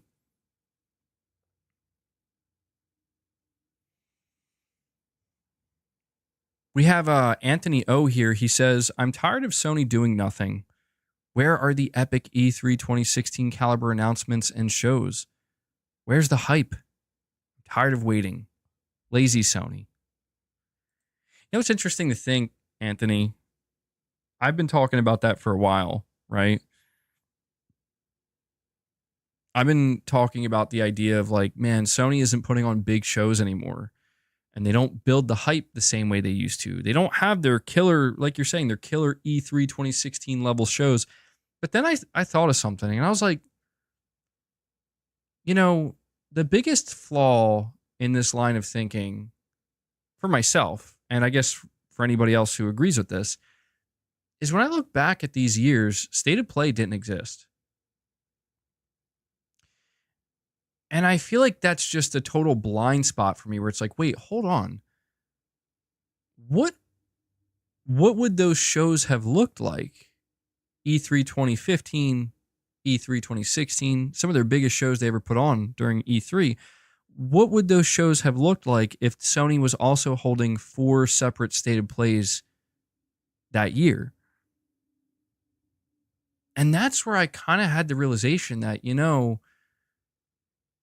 everything is just spread out now, seemingly. And it's both good and bad, I guess, depending on how you look at it, where because everything's spread out now, there's not that singular big pop anymore. There's not that big moment where everybody gathers together and it's like it all happens at one time. And basically you talk, like, so much happens in such a short period of time that you talk about it for the next like 5 months nonstop. Now it's like, well, it's not ready, so we're not showing it, but it's okay because we have like a 20 or 30 minute State of Play, and maybe we'll just show you, if you're lucky at the very end, a new first party trailer. If you're lucky, you know? Because I was thinking about like last year, or sorry, not last year. I was thinking about this year. I was thinking like Sony revealed Astrobot. Like, think about this for a moment, right? I want you to take the January State of Play. The January State of Play was 40 minutes long, and it did show some first party games. Not a ton, but there were a lot of games. There were a lot of exclusive games shown. And there was that big ending announcement with Kojima Productions, and they reestablished another partnership, and they're going to make another game after Death Stranding 2. And it was like a huge State of Play. And I explicitly remember people saying that State of Play was better than last year's showcase. Now take that 40-minute State of Play, then take the May State of Play we got, which was 30 minutes, and combine them, and you have a massive show with almost an hour and a half. It's like an hour and 15 minutes or so worth of games with all different types of announcements. Now, granted, I do understand where you're getting at, or what you're getting at, Anthony. Like, we still haven't, I'm not sitting here making it, I don't want to make it sound like we heard from Sucker Punch. No, we didn't. We heard from Naughty Dog. No, we didn't. We heard from Insomniac. No, we didn't. These are all studios that we're all waiting to hear from. And I don't want to make it sound like that, you know, if you took those two shows and you put them together, that they would equal an E3 2016 show. No. But I guess what I'm trying to say is that now that Sony does State of Play, I think I've just come to the acceptance, truly, that they just operate differently now, in that they are not really so focused on making sure, like, because that was something that E3 did, by the way. Something that E3 did was it forced, and I guess it depends on how you view this as a good thing or not. E3 forced these developers and these studios to have big pops, whether they were ready or not. It's that time of the year. You have no choice. You need to show up here, and you need to have your shit ready to go. And it's got to be big. That doesn't exist anymore. And so, from a development standpoint, as much as we don't want to accept this, This is the truth, though. As much as it hurts to say this, because I miss these big moments as well, all the games that we saw revealed at E3 2016, specifically, like, you think about like God of War 2018, that gameplay demo, and you think about like Uncharted, right? That gameplay demo, like, that, having to have that ready to go very likely interfered with the development pipeline. And this was kind of revealed by Naughty Dog in their documentary, where they were saying that, like, basically they had to shut down everything they were working on, and everybody had to like converge on one singular vertical slice and actually print the disc or something, you know, like they'd like print the disc to get this vertical slice playable. And then once they finished that, they could then resume their regular development. And from our standpoint, that's totally worth it, because it's like, dude, did you see that gameplay demo? Holy shit. But from their standpoint, it's like, wait, where were we again? How, like, we got to like totally get back on the vibe we were on. You know what I mean? We need to get back in the flow that we were at before we got interrupted by this. Now, to be fair, this wasn't considered problematic at the time because it was all they knew. This is what every studio had to do. But once that changed, once it became like, we don't do E3 anymore, once it became, we control when we do our shows. We can do them quarterly. We can do them every other quarter. We can do one showcase a year. We could skip a showcase. Once that happened, I think it basically just completely changed the way Sony and their studios decide to reveal things. And I just want to remind people, man, like, Astrobot development for 3 years. We had no idea. Boom. 3 years later, here it is. Look forward to it in 3 months. Peace. I think Astrobot is the greatest example that reveals just how much Sony has truly changed the way they do things, because old Sony would not have done that. That's not how that reveal would have went. Old Sony would have made sure that has to be an E3 reveal. And if it's not ready to go this year, then it doesn't matter. We're still revealing it this E3. You know? Or even if it was ready to reveal that year, like, it would have had to been saved for that big E3 pop. And I guess technically that's kind of how it went down. It was revealed in May, came out in September. But I think that, I'm not saying this is guaranteed, but I think there's a real chance, guys, like a real chance. You know what? Let me put it this way. Wolverine leaked. And one of the things that was revealed in the entire Wolverine leak is that 2026 is the release year they are targeting. So I know Wolverine was already revealed. I understand that, so it kind of negates what I'm about to say. But I guess what I'm trying to point out here is, when we see Wolverine again, and I don't think we're going to see Wolverine till sometime in 2025, when we see Wolverine again, we're very likely going to get a release date. And we're going to realize that, oh, it's out in a year. We only have to wait one more year. Now, again, I understand, but wasn't this game revealed in 2021? Yes. So technically, we've had to wait like 5 years. I get that. But I think you understand what I'm saying. Where it's like, why haven't we seen Ghost of Tsushima 2? We probably haven't seen Ghost of Tsushima 2 because once it's revealed, we're going to realize you're going to be playing this game next year. You don't have to wait 3 years. You're going to be you did wait 3 years, but we're not just going to keep showing you new Ghost of Tsushima trailers. Like, we're going to I think the entire time from reveal to release is going to be condensed, and it's going to be efficient, and it's going to be like, we're going to reveal it, we're going to bombard you for the next year, and then we're going to release it, and then that's it. I think that's what has changed. I could be wrong, but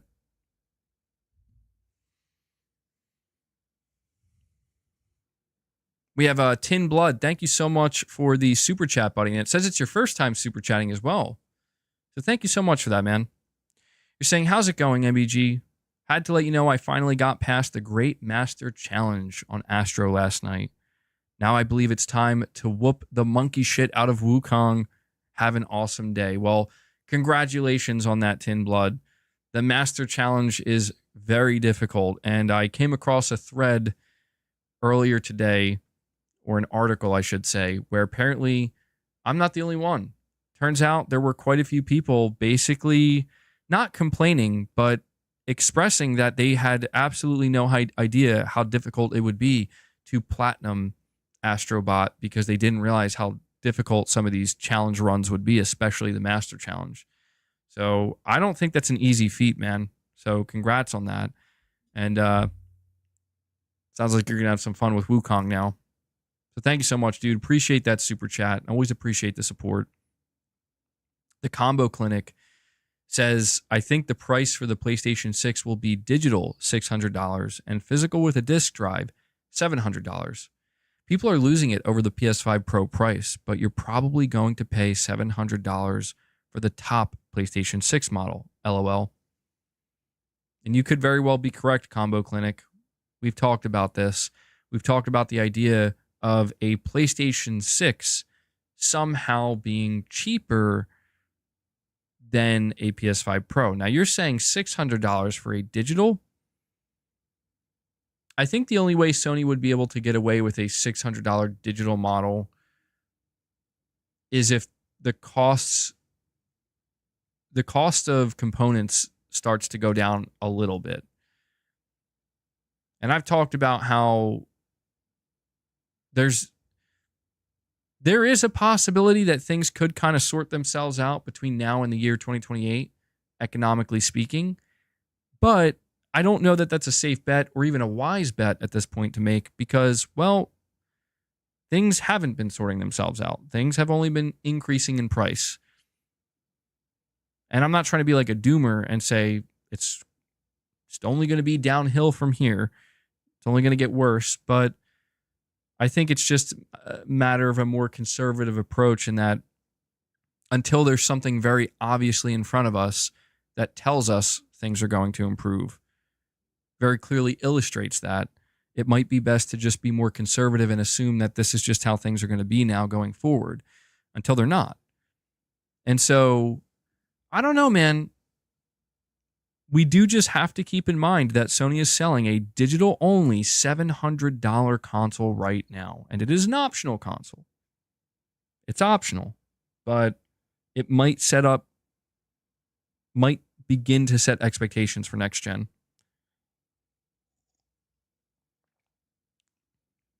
Omen86 with another super chat. He says, hot take. Would Concord have sold if it was a story-driven single-player game? I'd be down for more Guardians of the Galaxy, even if it's a Wish version. I love that. Even if it's a Wish version. Well, that is a very good question, Omen86, and I think it's a question that quite a few people have asked. And I will say this. I believe if this game was a story-driven single-player title, it would have survived. I don't know that it would have done great. I don't even know that it would have done well, but I think it would have survived in that it would have found some type of audience. At the very least, there would be and I know this for a fact, there would be a core PlayStation audience, not the entirety of that core audience, but a portion of them that just because it's single player narrative driven, it's not multiplayer. You buy it, you put it in your console or you download it and you're playing through a story. There's a beginning, a middle, and an end, and there's trophies to unlock. They would have found some type of audience. Not saying that audience would have been a whole lot bigger, but I mean, I did play the Guardians of the Galaxy game from Square Enix. I think it came out in 2021. That was a really good game. And I almost do wonder if something like Concord, I mean, maybe change the art style a little bit. I think, change some of the look, change the way some of the characters look, improve that a little bit. But unfortunately, Omen, it can only just be a thought, because that game was designed from the ground up to be a multiplayer game, which is so weird, because I remember even when the game was first revealed properly, they revealed like a 5-minute cinematic, and people were like, okay, it's a little cringe, but it could be interesting. And then they're like, yeah, it's a hero shooter. And they're like, what the, like, wait, what? That's the part that seemingly caught, like, most people, anybody who had any interest, it caught them off guard. They're like, wait, it's a hero shooter? Like a multiplayer only hero shooter. Is there any PvE? No. It's purely PvP. Now, I knew that because I read the blog post from 2023. And in that blog post, they just kind of hit it in there. They're like, yeah, it's a PvP game, 5v5 PvP game. But I don't know. Maybe it would have found some kind of audience. We have OK with the super chat. He says, prediction, PS and MS logos appear at the Switch to reveal. Oh, I love how OK just keeps inching closer and closer towards the chaos. He knows what he's doing. Every super chat, he's inching closer to more chaos. Yes, at the Switch 2 reveal, we're going to see the PlayStation logo and the Microsoft logo. It's possible. It's possible. I mean, the Microsoft logo, I would say, is much more likely. In fact, I would go as far as to say, at least for Microsoft, Microsoft is banking on this Switch 2 reveal. We're like, yeah, let's reveal a batch of games. What better time? But Sony, I'm not totally convinced yet.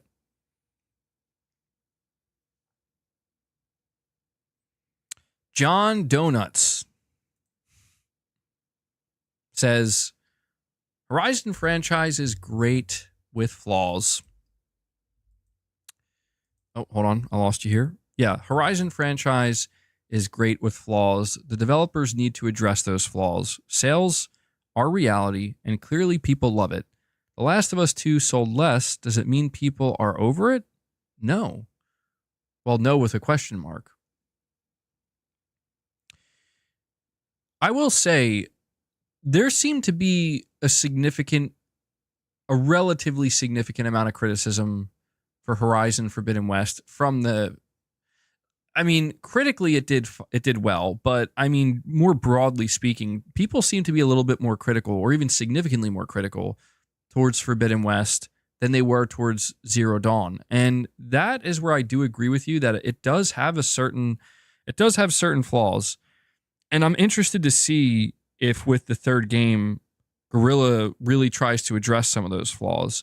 And if they were, maybe they would win a lot of people, or at least some of the people back that were like, yeah, I'm checking out. I didn't really enjoy the second game as much. I think I would have to play Horizon Zero Dawn and Forbidden West back to back to really form, because I played them very like I played Horizon Zero Dawn like when I first came back to PlayStation, and I thought it was really good, but I was also playing all these other games, so my brain was just kind of filled with so many different games and stories and characters. And when I went to go play Forbidden West, like I pretty much forgot most of what happened. Well, Warrior saying, what's up, chat? Are you all getting alerts for MBG live streams? You know what? I do want to say I've seen quite a few people enter the live stream today saying that they did not get alerts.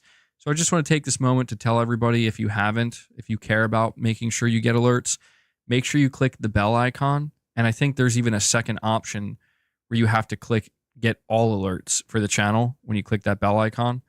So if I do a stream or I put out a stream, it should notify you before it goes live or just as it goes live. I don't know. Sometimes YouTube glitches out though. But John Donuts, I get what you're saying when you say The Last of Us 2 sold less. Does it mean people are over it? No. It does make you wonder. Yeah, that is a good point. I don't know.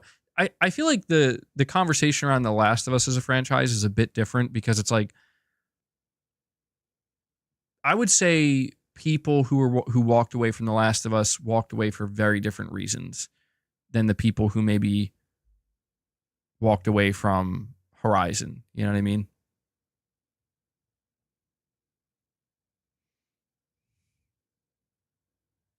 Oh, by the way,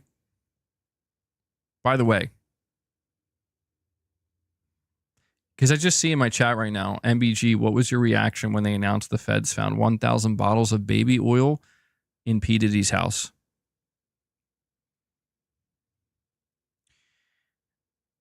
I mean, my reaction was just straight up, what the fuck? But I want to tell you, put out a video yesterday, and I went to go check the comments on that video this morning. There was a comment left by somebody named R. Kelly. And he's like, so are you fixing to buy some of my lemonade or what?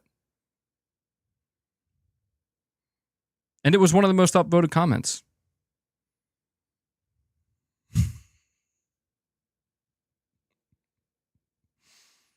I mean, I'm not going to lie to you right now. That comment made me laugh. A lot of other comments don't make me laugh. They just seem very frustrating. So I'll just take what I can get at this point in my comment section. But it really was fascinating to see how many upvotes that comment had. Anyway, don't want to get too far off track here. I still have more super chats. Appreciate anybody who dropped a super chat. I appreciate you waiting patiently as I make my way through them. Wabu Dude says Horizon as a franchise has sold over 32 million copies. I feel like sometimes we get stuck in our echo chambers and don't realize that there are casuals that love the franchise. And I think you might be right, Wabu Dude. This is why I kind of said earlier that I'm trying to keep in mind that even though I question the Horizon Zero Dawn remaster, and I question if it's something that would even appeal to me, because I'm not a huge fan of the Horizon series. I like it, but it's not one of my all-time favorites or anything. What you say is true. 32 million copies sold across 2 games is no joke. And from Sony's perspective, that's like, whoa, this is a heavy hitter we have on our hands here.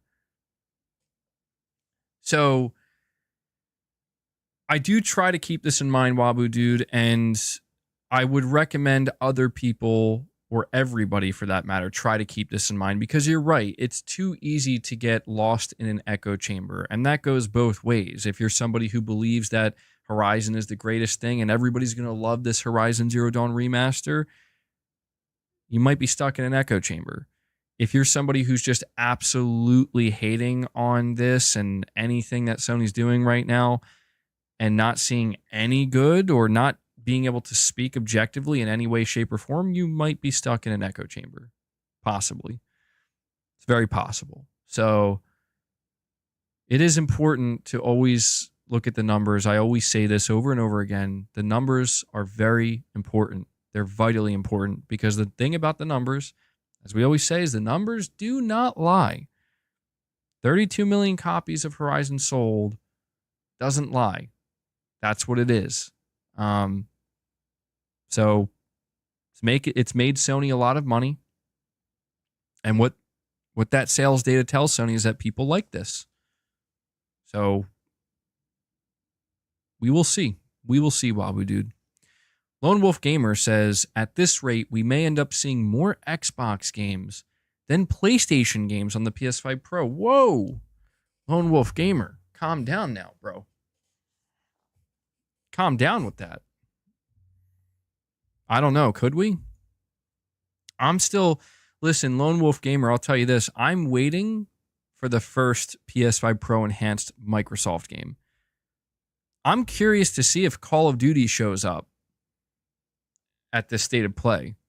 I don't think it will, but I mean, Black Ops 6 is coming out, I think, like 2 weeks before the Pro launches. And Black Ops, or specifically Call of Duty, has always kind of been right at the forefront of being enhanced for these mid-gen refresh consoles.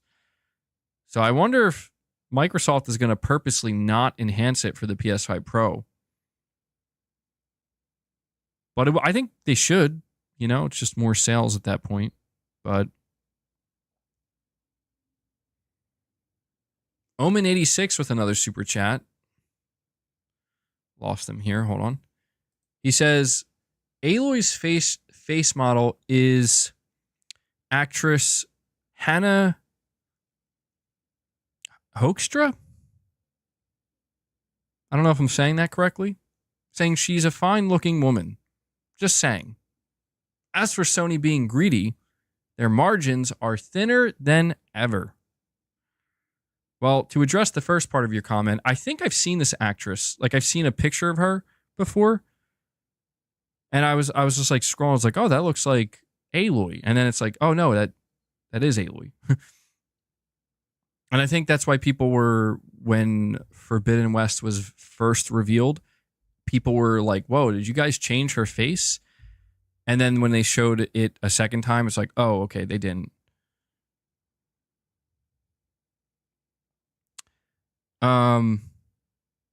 As for the second part of what you're saying as for Sony being greedy, their margins are thinner than ever.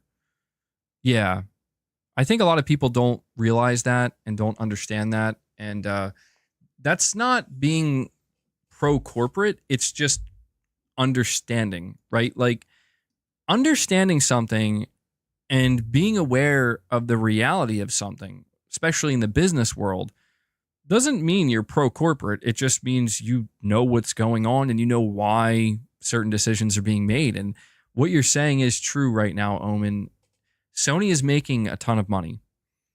The amount of revenue that Sony rakes in every quarter is staggering. But the amount of money they get to keep for themselves, which would be the profit margin, you know, the net profit, it's shrinking. It's actually shrinking. And that can be very problematic for Sony. I'm not saying it's not my problem necessarily to care. Like, it's not my situation. Like, I don't have to solve that problem. That's Sony's problem to solve. But part of the way they're going to solve that problem is, with things like the PS5 Pro, with the $5 price increase to the DualSense. I know that this stuff sucks. I'm not saying I like it. Who likes price increases? I don't. But it's all in the name of understanding that, they're trying to make more money off of their products because their margins are shrinking. And if you're wondering, well, why is that such a big deal if Sony's profit margins shrink? Well, again, it's not necessarily a big deal to me, but if you're Sony, that's a very big deal, because the more your profit margins shrink, the less money that's going to be doled out to your investors overall, and the less money your investors are going to make. And if your investors begin to make less and less money, they're going to stop investing and they're going to start walking away. And the company will begin to go downhill and begin to shrink. And, we could get into the conversation of, would that be such a bad thing? It depends on your viewpoint of this. Do you want to see a company continue to grow? Do you want to see them to continue to grow and hopefully improve? Or do you want to see them kind of shrink down and become a smaller operation? You know what I would think it would be pretty cool. This will never happen. At least I don't think it would ever happen. Certainly it wouldn't. The more thought I put into it, it would never happen. But it would be pretty cool if Sony just became a gaming company. Just a gaming company. Just gaming. That, like Nintendo. Like, it's just gaming. That would be super fascinating. I would love to know what a PlayStation brand that is the entire company. That is the entire company. I know it'll never happen, so it's like, why even bother entertaining this thought? But it's just fascinating to think, like, what would they be like? Would they be better or worse? Actually, maybe they could be even worse in that case, but it would just be really interesting to see what it would be like if Sony was just a gaming company. But yeah, if you're wondering why Sony cares so much about their shrinking profit margins, this is why. They care because as their profit margins begin to shrink, it's going to start scaring off shareholders, because the shrinking of the profit margins, well, it doesn't mean that the company can't grow, but it's like, you have to understand the mindset of a shareholder is you want to see the company grow so you can make the most money with them. And if the company's growing, but the company's not making more money, then you're going to just be attached to a company that's growing but not making more money. Therefore, you as an investor are not going to make more money. And the only reason I'm bringing up the investors is because we do have to understand that I don't want to say that that's the only thing Sony cares about. It's not, but they have a fiduciary obligation, but there's also a level of like, yeah, they don't want to see their stock price go down. They don't. So it's it's somewhat complicated, but at the end of the day, all you really need to know is that it is about, I don't like getting into these conversations because it starts to lead me down a philosophical lane, and I'm not going there today. But simply put, profit margins matter because the investors matter and the stock price matters, and it's all about growth. And I'm not saying you have to be on board with that. It's totally okay if you are not on board with that and you don't like the way that works. But I'm just telling you that's how it works.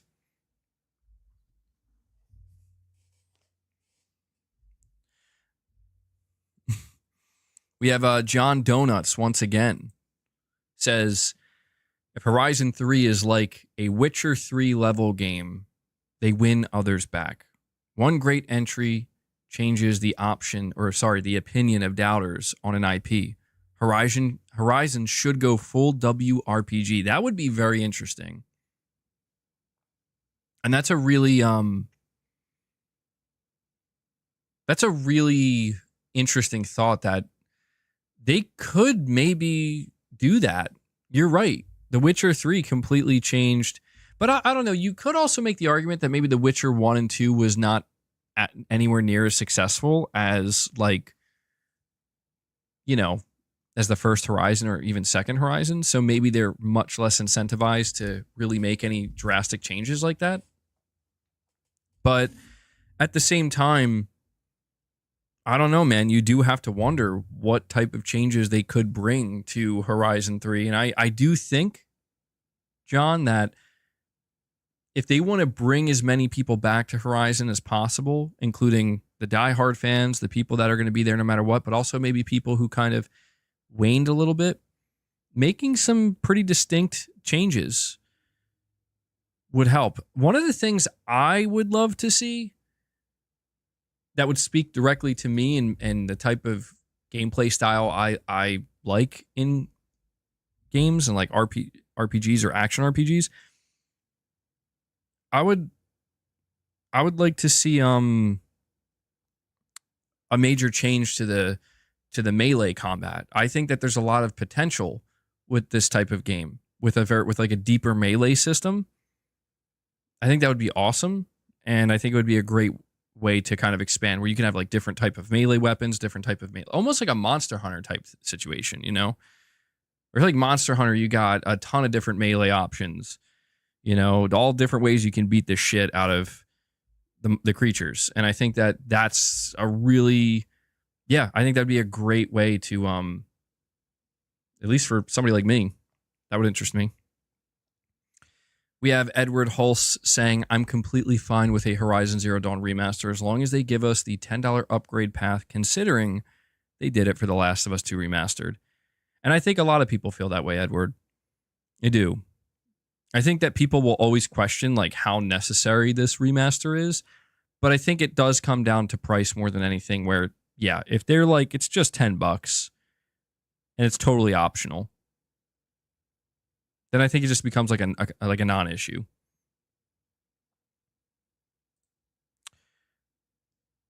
I'm almost caught up with these super chats. We have OK saying, Horizon Zero Dawn remaster makes sense if the developer is for a new audience.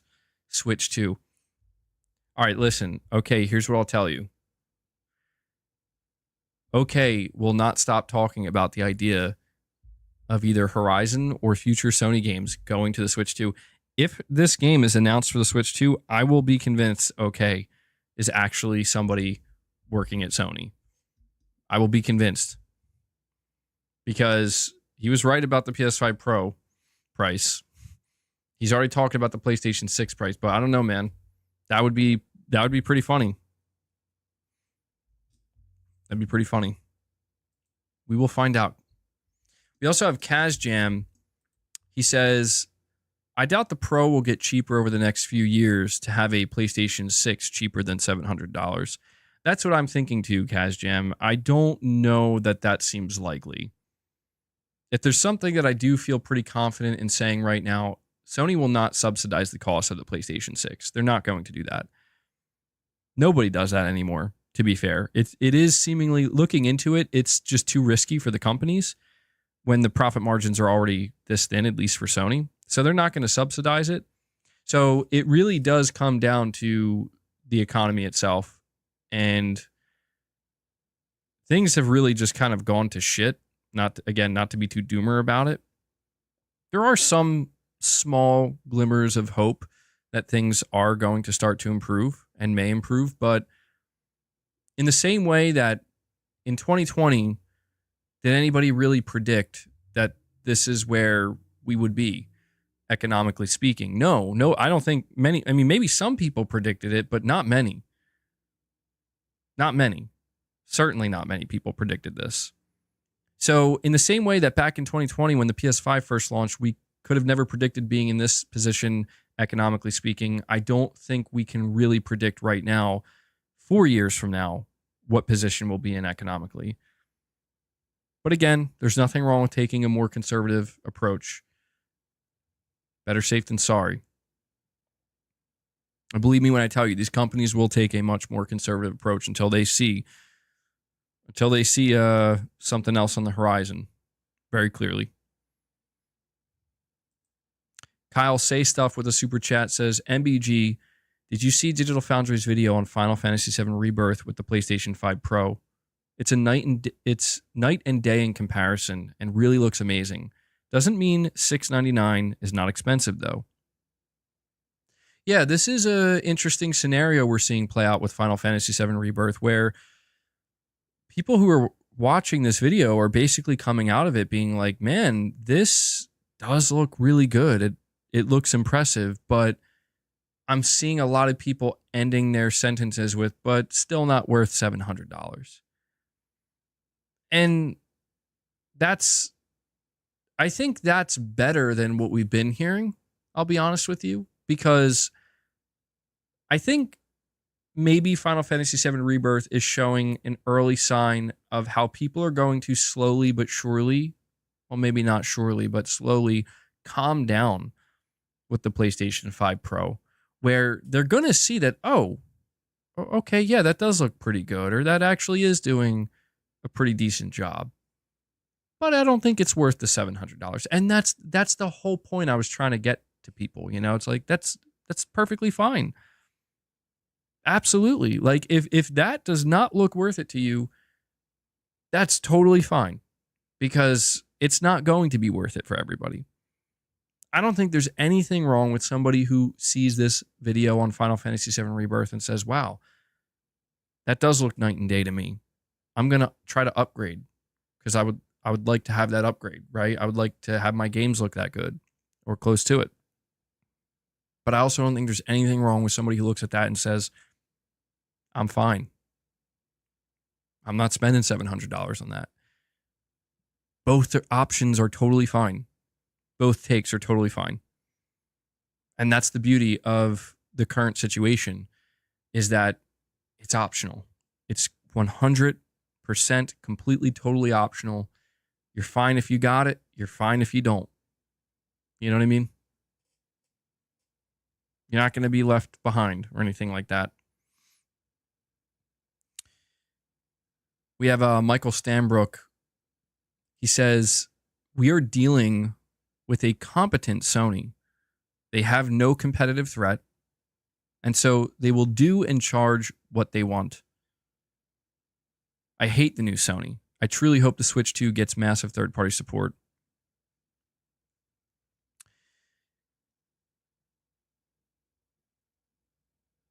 It's an interesting take, Michael, and it's a fair take from a consumer perspective, for sure. It's absolutely a fair take from a consumer perspective. But when we talk about competition, I mean, the question I just can't help but ask myself is, why is there no competition seemingly? Like, how is it that Sony doesn't have competition? How is this possible?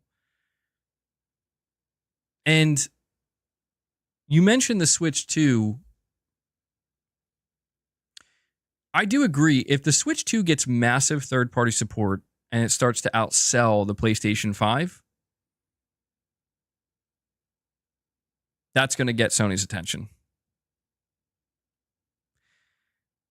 Something I think we all need to keep in mind, for as unlikely as it is, and believe me when I tell you this is unlikely. In fact, I would say this is like the most unlikely, but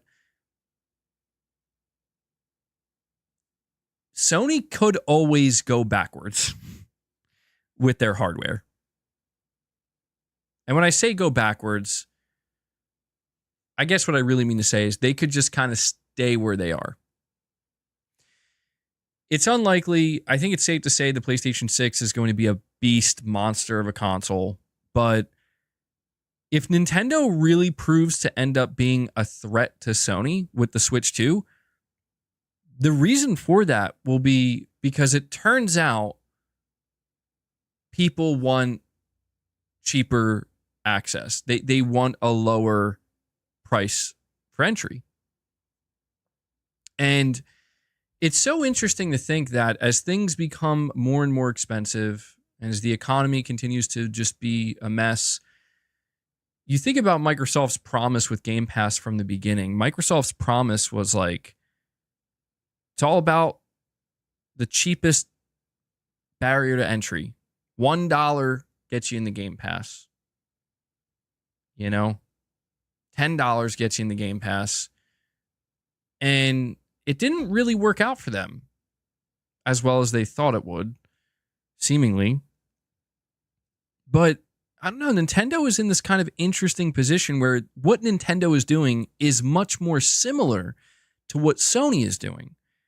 What Microsoft is doing with Game Pass is not similar to what Sony's doing right now. It's just not. Sony's not on that path. But when we look at Nintendo, Nintendo's doing hardware. Granted, it's hybrid hardware, but they're doing hardware and they're doing exclusive games for that hardware.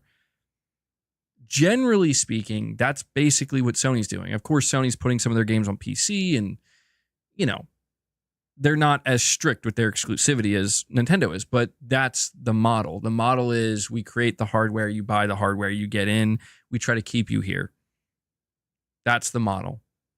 And it's so interesting to think that we are about to see, and this was something I didn't predict, by the way. I didn't see this coming.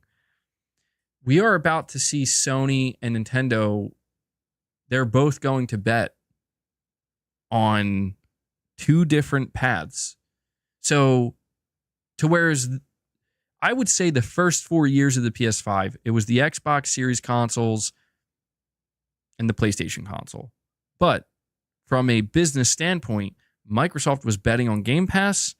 Sony was betting on the traditional model. Sony won. That's just the way it went. Game Pass was not going to save Microsoft's console. It didn't save Microsoft's console. It's not to say that the Game Pass model for Microsoft can't work in the end, but it's just in the console space, in this competitive space, it's not going to disrupt it the way you think. So it's going to be something you do on your own. So Sony won that. Now we're here with the PS5 Pro, $700, and all this talk about how, well, these consoles aren't going to get any cheaper. Now we're going to see, I think, a new battle, a very different battle, and it's going to be between Sony and Nintendo, and it might even be a very quiet one, but I think it'll be one that happens nonetheless, where Nintendo is basically going to maintain, because think about this, think about the price of the Switch. The price of the Switch is going to be $400, plus it's going to have the promise, and this is the big question mark, of mass third-party support. The Nintendo Switch may very well, assuming it has strong exclusivity support, the Nintendo Switch may very well find itself in a very similar position that the PS4 was in when it first launched. Think about it. $400 machine that's just dedicated to games. Granted, the Switch even has the benefit of you can use it in handheld too. So it's got an even something else going for it. $400, mass market appeal, strong third-party support, and exclusives. Sony, I do believe that Sony, if they truly do pursue, like we got to keep going with the best graphics, we got to go with the most, cutting edge tech. If this, the market will decide, is what I'm trying to tell you. Like, the market is going to decide for itself. And the way Sony could counter this, mind you, it's not the craziest thing in the world. What I'm just trying to say is that if it's true that the PlayStation 6 is going to come rolling out and it's like, we're going all in with the tech, $700 monster, who's with us? With our Bloodborne remake, right? And it's like, yeah, but it's like not nearly as big of a yeah as they thought. Then the solution, but meanwhile, the Switch 2 is selling like crazy. But there's one major thing I'm not factoring in here. The PS5 itself. When I said earlier that Sony could always just kind of go backwards, they can. If the industry basically gets held up because it's like, dude, nobody can afford this shit. We can't progress with better tech and bigger and better games because we got a $400 Switch out here that people are totally fine with, and we got 100 million PS5s, base PS5s, that people are totally fine with because they have no interest in paying more than $500 in mass.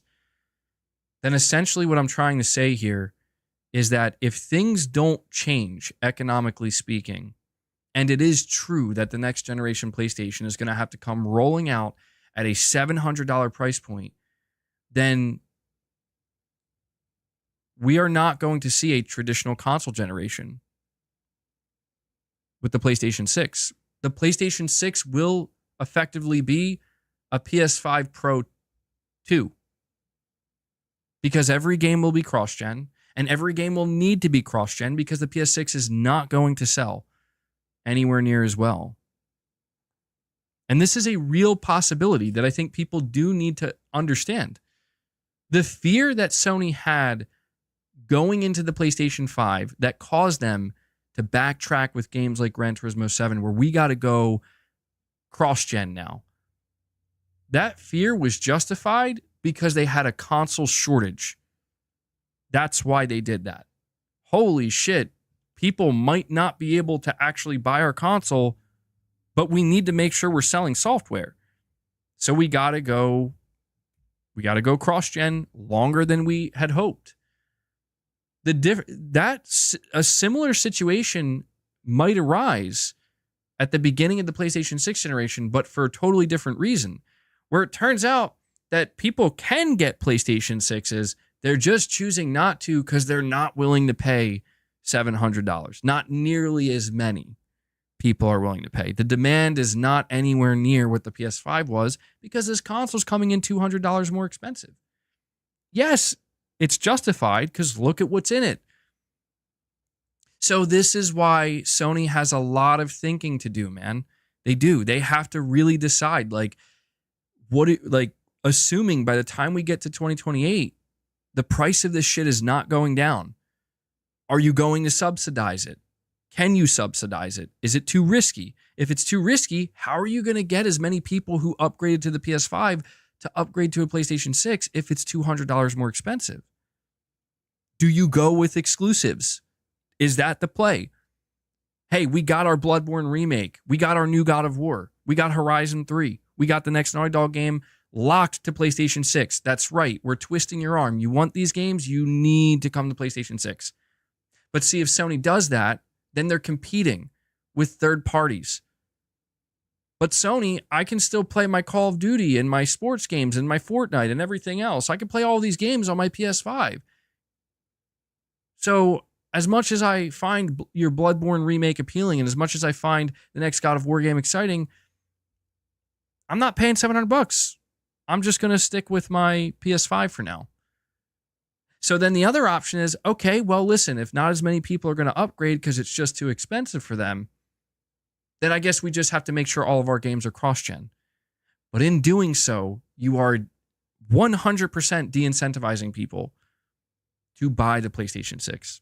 So, Michael, you really got my mind racing here with this when specifically bringing up the Switch 2, because I think what people are not prepared for is the potential of the Switch 2 to be a genuine threat to Sony. And that, I don't think would be a bad thing at all. To be clear, I think that Nintendo, they're not trying to be a threat to Sony. Indirectly, Sony is going to possibly make Nintendo Switch 2 a threat to them with expensive pricing.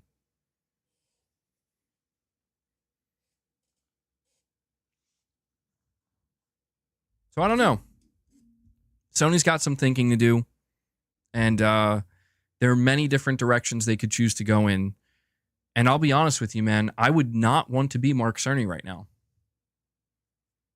I'm going to be real. I would not want to be Mark Cerny right now. I would be under a lot of stress because Mark Cerny is a genius. And I mean, to be honest, if there was anybody that I would like to have, kind of deciding the future of where the PlayStation console is going to go, it would be him. But it's not just him. He doesn't make the decisions alone. I think that there's a high amount of stress and pressure inside the PlayStation division right now, because I think everything I just mentioned, these are all real possibilities that exist right now for Sony. And it's a matter of like, all right, Sony, what are you hedging your bets on? What are you hedging your bets on? We have a couple of things in front of us right now that give us a little bit of insight. Right now, we see a $700 PS5 Pro. Right now, we see a $500 base PS5. Right now, we see Astrobot. Right now, we see Death Stranding 2. We see Wolverine. We see Concord. We see Horizon Zero Dawn Remastered.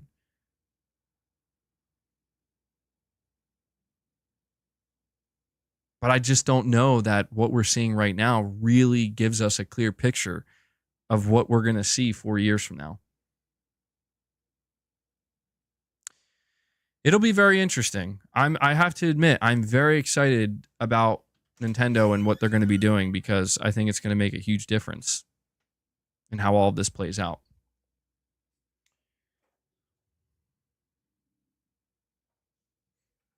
We have Kyle Say Stuff. He says, I'm working in film, and Sony dominated the film industry with their cinema camera and lenses as the top three.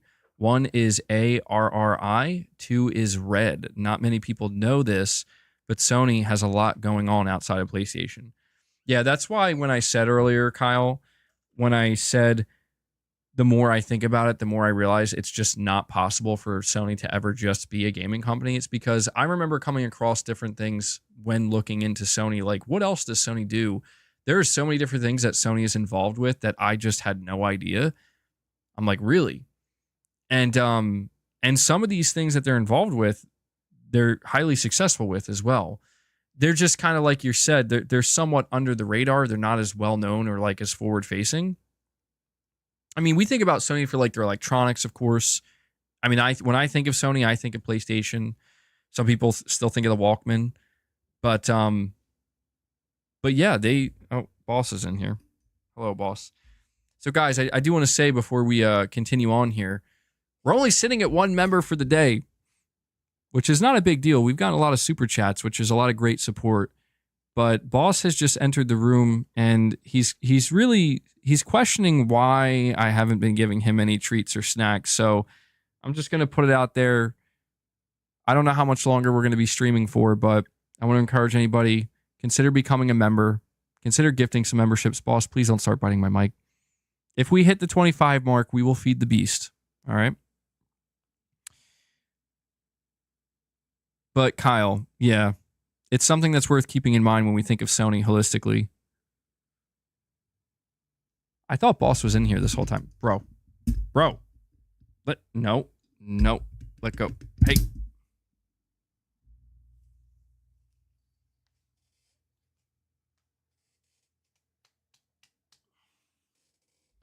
This cat, man. This majestic beast. He thinks he's large and in charge. And we're finally caught up here with the super chats. Thank you guys so much for all the support. Magnum Gaming says, if games look better at 1080p in motion at 60 than native 4K at 30 in motion, PSSR makes fidelity mode more crisp, and at 60, it will feel like a huge leap. That's something I'm really interested to find out with all of these games that are getting upgrades, because I have tried playing a couple of Sony games in fidelity mode, and they do look really crisp, but when you're in motion, it's like, it's hard to appreciate just how good the fidelity looks, because, I mean, you're at 30 frames and you just lose all the details anytime you're in motion. Now, to be fair, when you're playing at 60, you still lose a level of detail in motion, but because it's double the frame rate, you can just, everything just comes across smoother and clearer. And, you know, it's why when people talk about like a blurry 60 FPS performance mode in Final Fantasy VII Rebirth, like when you're moving around a lot, you're not really noticing it. But like if you're just like running straight, right? And, you know, you're just kind of going a little bit left, a little bit right. You're going from point A to point B. You definitely can notice it, for sure. So I think there are going to be quite a few games, at least my hope, is that quite a few games really do benefit, because we have seen some pretty weak performance modes that are playable, but could really be boosted. With that being said, though, I'm going to head over to the Gaming Leaks and Rumors subreddit, because you guys have been telling me that there is a... Oh my god, dude. The Gaming Leaks and Rumors subreddit right now is...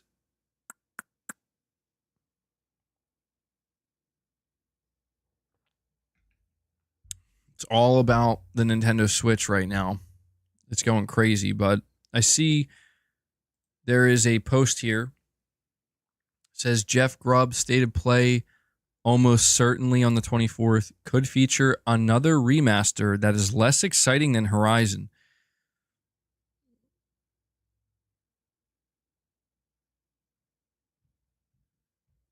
Oh my god.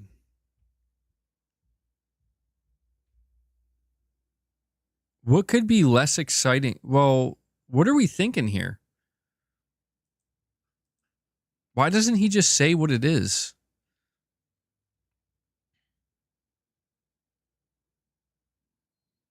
Less exciting. Knack? Oh. I think that would be exciting. Gravity Rush 2? I don't know. I think people would welcome that. I think that would qualify as exciting. Yeah, that's what's interesting, is he's saying less exciting. I'm not going to lie to you, man.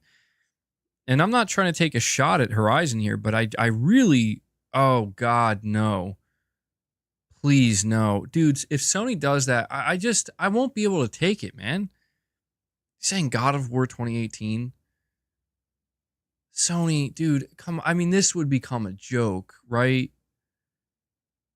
Oh, man, you might be right, though. They're gonna do it. They're gonna do it. They're gonna come out and be like, guys, don't worry. Don't worry. We didn't just show up with Horizon Zero Dawn Remastered. We got God of War Remastered. Oh, God of War 1? No, God of War 2018.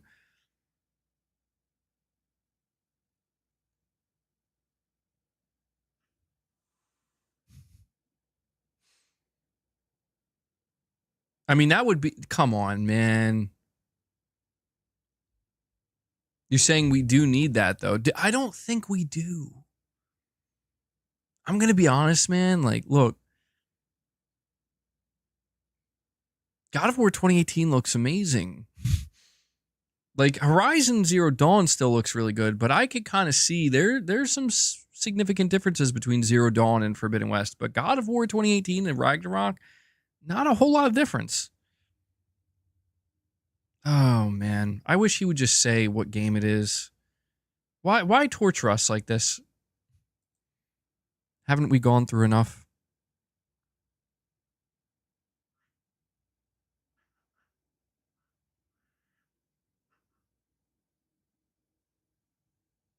Somebody says it will be Days Gone Remastered.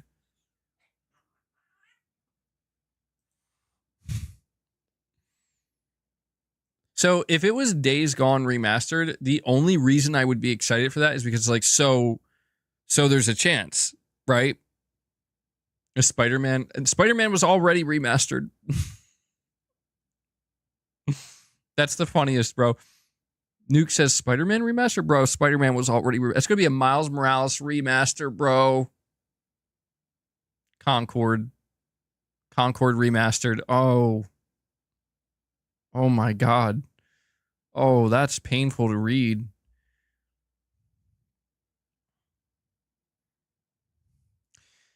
The key thing here is he's saying a less exciting remaster.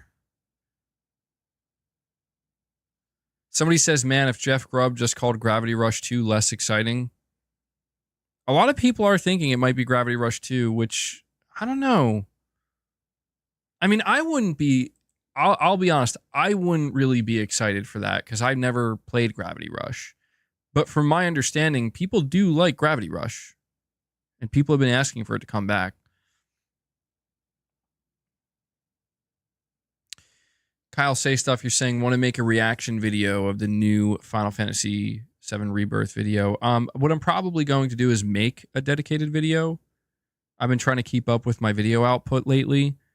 I'll probably make like a news video and cover that. And Omen86 says, looking for a new TV. It's hard. So much choice. Yeah, I don't. It's always exciting getting a new TV, but I honestly never look forward to having to the research you have to do when you're looking into getting a new one, because it really can be overwhelming. I mean, the good news is there's a lot of resource out there. There's more people covering TVs and comparing them than ever before, but there really is so much to choose from.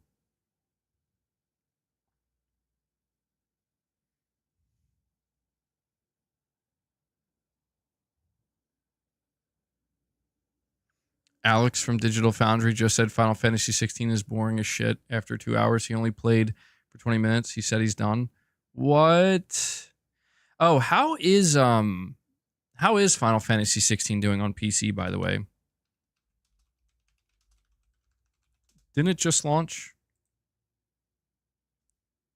All-time peak 22,684. Is that good? I don't know if that's good. There's 20,000 people playing right now. Saying not really.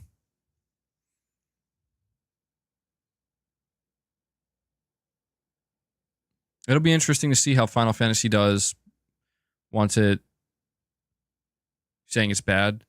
It'll be interesting to see how Final Fantasy does once it's detached from PlayStation.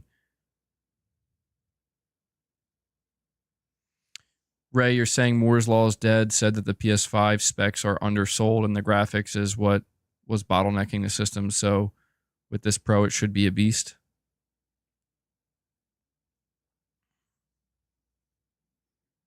According to Square Enix, it's probably not hitting expectations, LOL.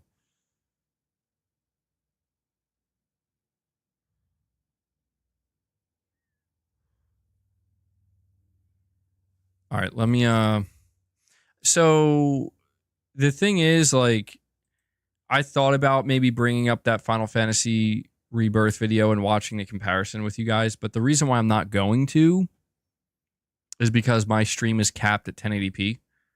So you will literally not be able to see the difference or the improvements. And it's just going to be a really weird look if it's like, oh my God, guys, look at how much different, look how much better this looks. And meanwhile, you guys are like, shit looks the same, bro.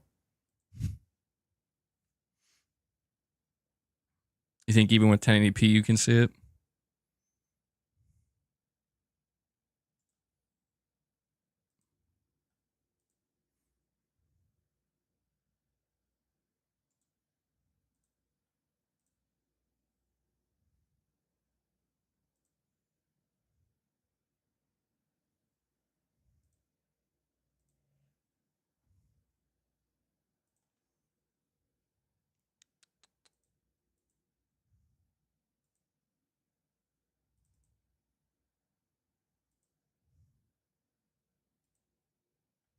Well, hold on.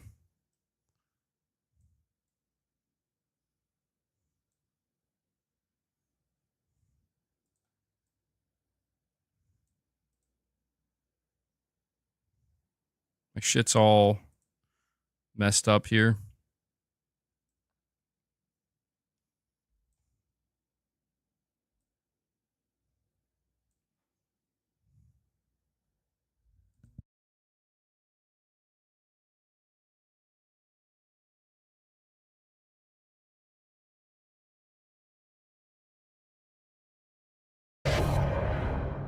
Final Fantasy VII Rebirth is a highly acclaimed game, and often a very good looking one. Packing incredible character modeling, highly detailed open world environments, and beautiful particle-filled combat, the game certainly had some very strong visual highs. But the title was let down by poor image quality in its performance mode, with lower rendering resolutions, and a blurry final resolve. Those issues have lingered since the game's release, but the upcoming PS5 Pro promises to greatly overhaul the game's soft and imprecise image. Early Pro footage released by Sony shows off 60 FPS gameplay with greatly improved, sharper looking rendering, providing a Final Fantasy VII Rebirth experience with far less compromise. So how does this new footage compare to the existing PS5 performance and graphics mode options? And can it sustain a stable 60 FPS, even with the additional visual detail?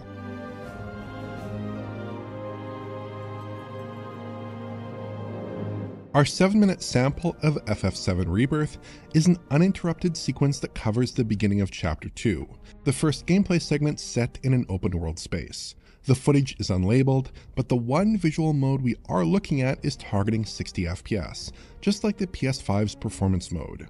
Our intro cutscene here shows off the impressive fidelity the PS5 Pro is capable of. It's delivering a crisp, sharp 4K image, a far cry from the blurry and imprecise 1080p-like rendering featured on the base. Yeah, I'm going to be honest right now, man. Dude, like, seeing it, I don't know how it's coming across on my stream, because again, it's capped at 1080p. But, like, looks like the performance mode on Rebirth just straight up looks like shit compared to the Pro. Like, look at this right here. Even on the left, PS5 base performance smooth. Like,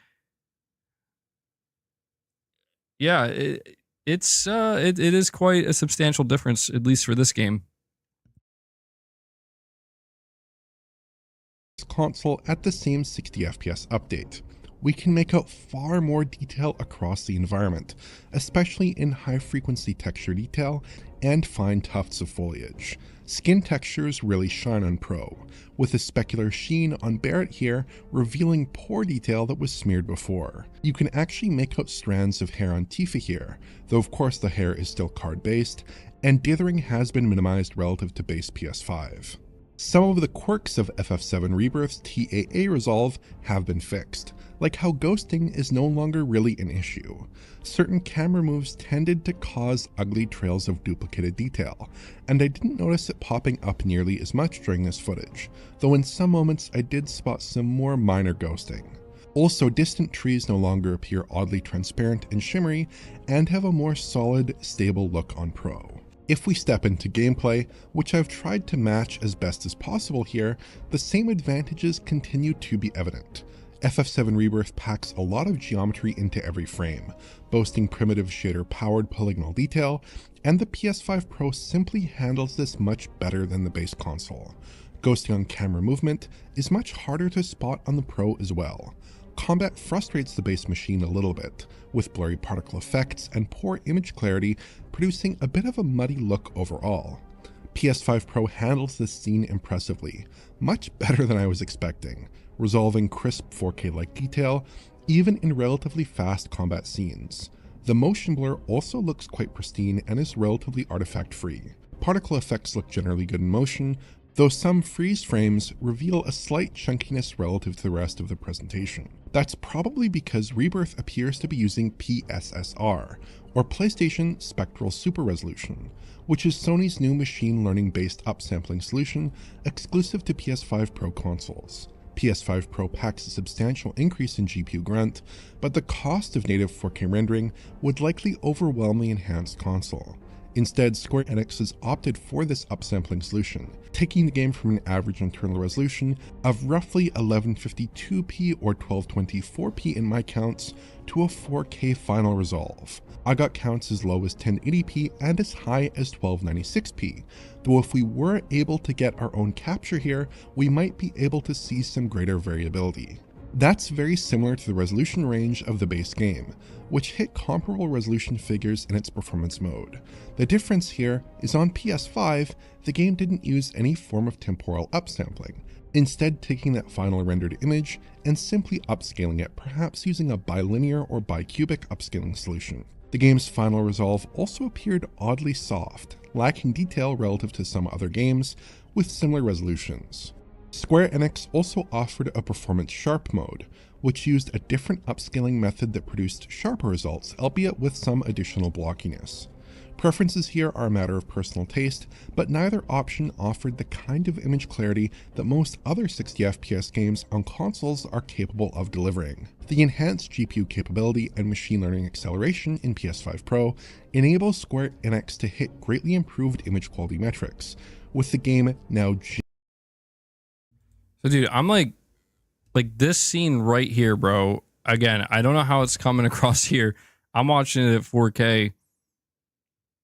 And the like cloud out on the top just straight up looks like Vaseline was smeared on the screen. Like you just can't see him clearly. The bottom, he's coming through completely clear. Kind of crazy, actually. I'm gonna be honest. Genuinely looking like a title rendered at a much higher resolution. At least some elements of the post-processing though, like the motion blur, appear to be rendered at a full 4K here, which helps to keep the game looking clean in animation-packed moments like fast combat. Outside of the image quality boost, the visual outcomes are a little more mixed. As far as I can tell, key underlying visual settings appear to be a match for the PS5 code. Shadow resolution, for instance, appears very similar, with very sharp detail at extreme close ranges, but greatly lowered resolution everywhere else.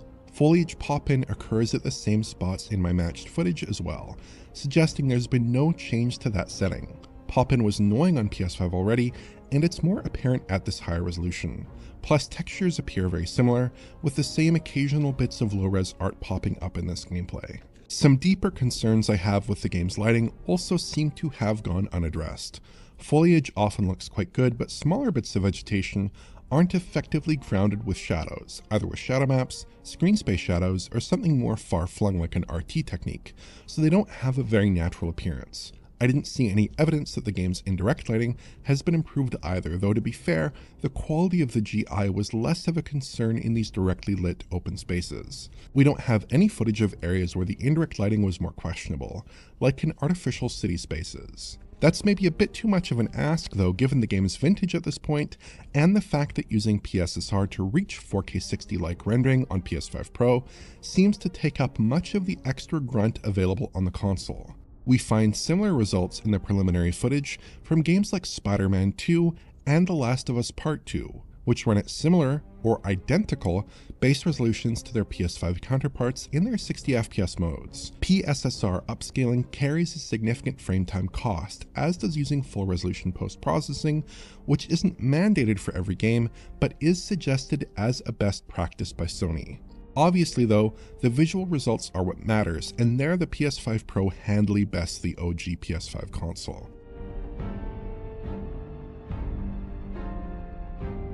Comparisons to the PS5's performance modes are promising, but perhaps somewhat flattering for the much more capable Pro hardware. So what about the base console's graphics mode? This mode targeted 30 FPS and typically rendered at, or close to, a full 4K resolution, with Unreal's TAA used to clean up the image. Rebirth on Pro is delivering a comparable image overall, I'd say, though there are some differences. In the opening cutscene, the same issue with the distant trees pops up again with the base console footage, while the Pro delivers a more realistic result. The screen space reflections don't look that great in either view, but I'd probably say the Pro offers a slightly better result here. Ghosting is also less of an issue on the Pro. In terms of actual rendered detail, the Pro often actually exceeds the base model, despite its much lower resolution. Just look at how crisp Barrett's skin texture is now, or how Okay, so that has to be maybe the most impressive thing I've heard so far or seen. The fact that they're saying the PS5 Pro mode actually exceeds the fidelity mode on the base PS5. That's honestly kind of unexpected, but pretty good shit. how incredibly fine fur detail on Red 13 is resolved with outstanding sharpness. The graphics mode on PS5 looks good, but the image resolve is a little bit soft given the high internal resolution. But there are some slight pain points on Pro. Tifa's hair is quite stable on PS5 here, while the Pro suffers from some odd shimmering, and some slightly strange swimming artifacts that can be typical of machine learning upscaling on these hair cards. It's a bit of a trade-off then. More detail in exchange for less temporal consistency. We also see some artifacts on the back of Barrett's vest in one shot of the opening cutscene. The texture detail here is distorted and doesn't render with the same detail as on base PS5, though in other shots, the vest looks fine. Areas with a more subtle depth of field effect don't render correctly either, which is very likely an artifact of the upscaling process. PSSR also seems to have a tendency to blur together foliage during camera motion. I imagine it's not very noticeable during typical gameplay and could easily be obscured by motion blur or a slightly laggy television panel, but it is noticeable in stopped or slow motion here. But the graphics mode on PS5 isn't exactly perfect either, presenting foliage with a bit of a dithery look when the camera isn't quite still. Combat looks good on both machines, though the 30 FPS update on the base console looks a bit choppy because of its lack of camera motion blur. I'd really prefer camera-based motion blur was added to the game, and its absence is especially felt in the graphics mode. Both machines look fine here with a similar enough rendition of particles and basically identical object-based motion blur. Probably the biggest issue here though is that the PS5 Pro just isn't that temporally stable relative to the base machine in its graphics mode. In shots with fairly minimal camera movement, it's pretty easy to find quite a bit of breakup in the image, at least relative to the graphics mode. The image stability overall is more similar to the old performance mode. I don't think this is anything like a deal breaker here, but the general instability of the image is the biggest sticking point if you are measuring it up against its full-res PS5 counterpart. Here, solutions like DLSS and XeSS typically deliver more temporally stable results. The brief snippets of Ratchet and Clank that we have appear to exhibit a similar problem, suggesting that this may be a characteristic weakness of the current version of PSSR. Overall, I think image quality is similarly good between the two consoles, although they do look fairly different. The Pro definitely gives you greater image detail, but it comes at the cost of more temporal instability. But the fact that we're getting comparable visuals at twice the frame rate really speaks to the promise of PSSR and of the Pro more generally. This is basically exactly as Mark Cerny claimed. The Pro provides the high quality graphics that the PS5 is capable of at 30 FPS, but at the higher frame rates that gamers typically prefer. That very effective use of PSSR here though does make you wonder a bit about the possibilities for mode selection on PS5 Pro. I think it would be perfectly sensible to only offer this 4K-like 60 FPS mode on Pro consoles, but if Square Enix did ship a 30 FPS mode as well, they'd probably have a fair bit of GPU time left over to enhance the game's visual presentation, plus possibly some extra GPU time afforded by adopting PSSR there as well. Of course, Square Enix has likely moved most of their focus towards FF7 Remake Part 3, and personally, I hope they are devoting their technical attention towards switching to Unreal Engine 5. But there is at least the potential for something interesting here, even though scheduling and the limits of Unreal Engine 4 might set some relatively hard limits on what can be realistically achieved. The graphics mode does operate with similar underlying settings as the performance mode on PS5, so at least pop-in and shadow resolution could likely be improved for a potential 30 FPS Pro outing.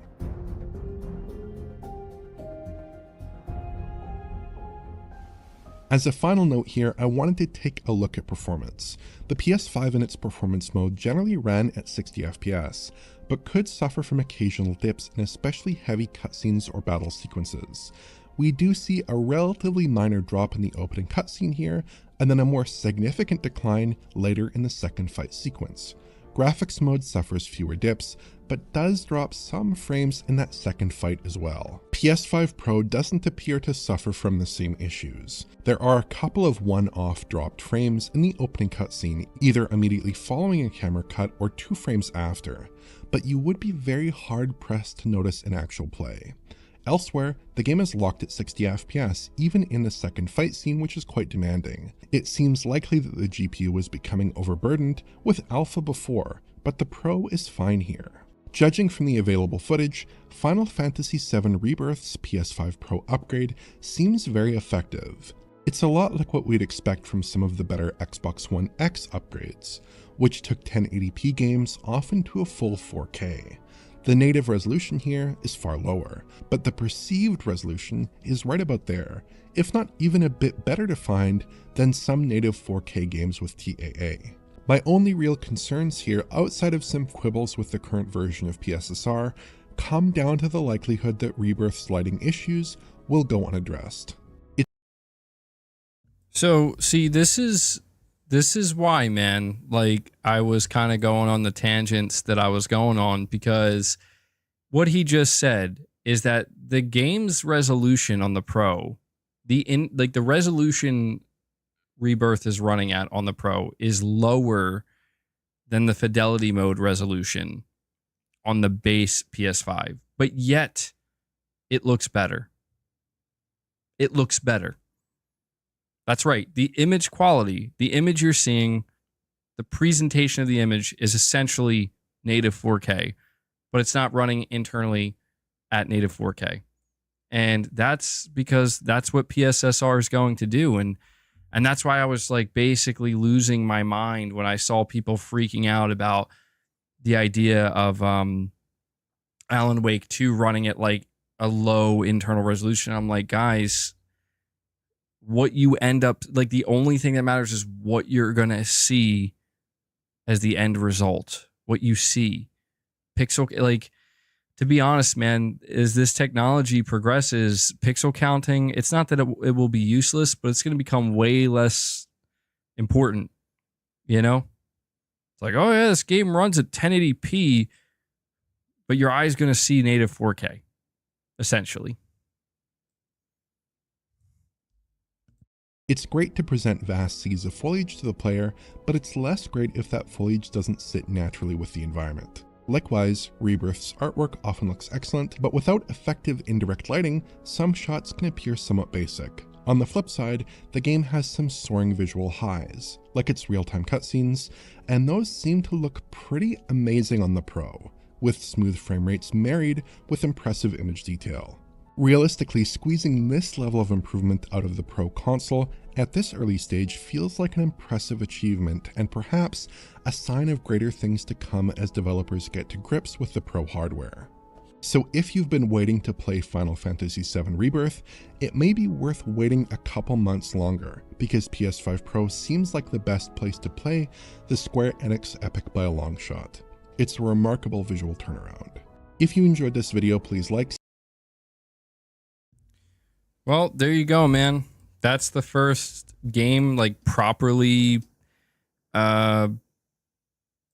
analyzed by Digital Foundry, and the results are very good, man.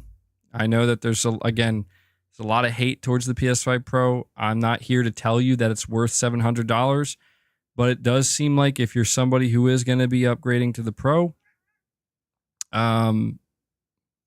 you're definitely going to be getting some good upgrades. Sorry, I'm trying to, where the hell is my...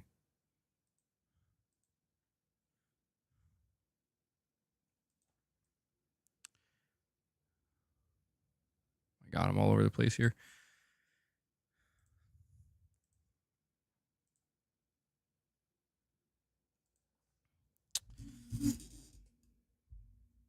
Saying $700 better. Well, again, man, this is why I'm trying to say, like, I'm not here to tell you it's worth $700. That's up to you to decide.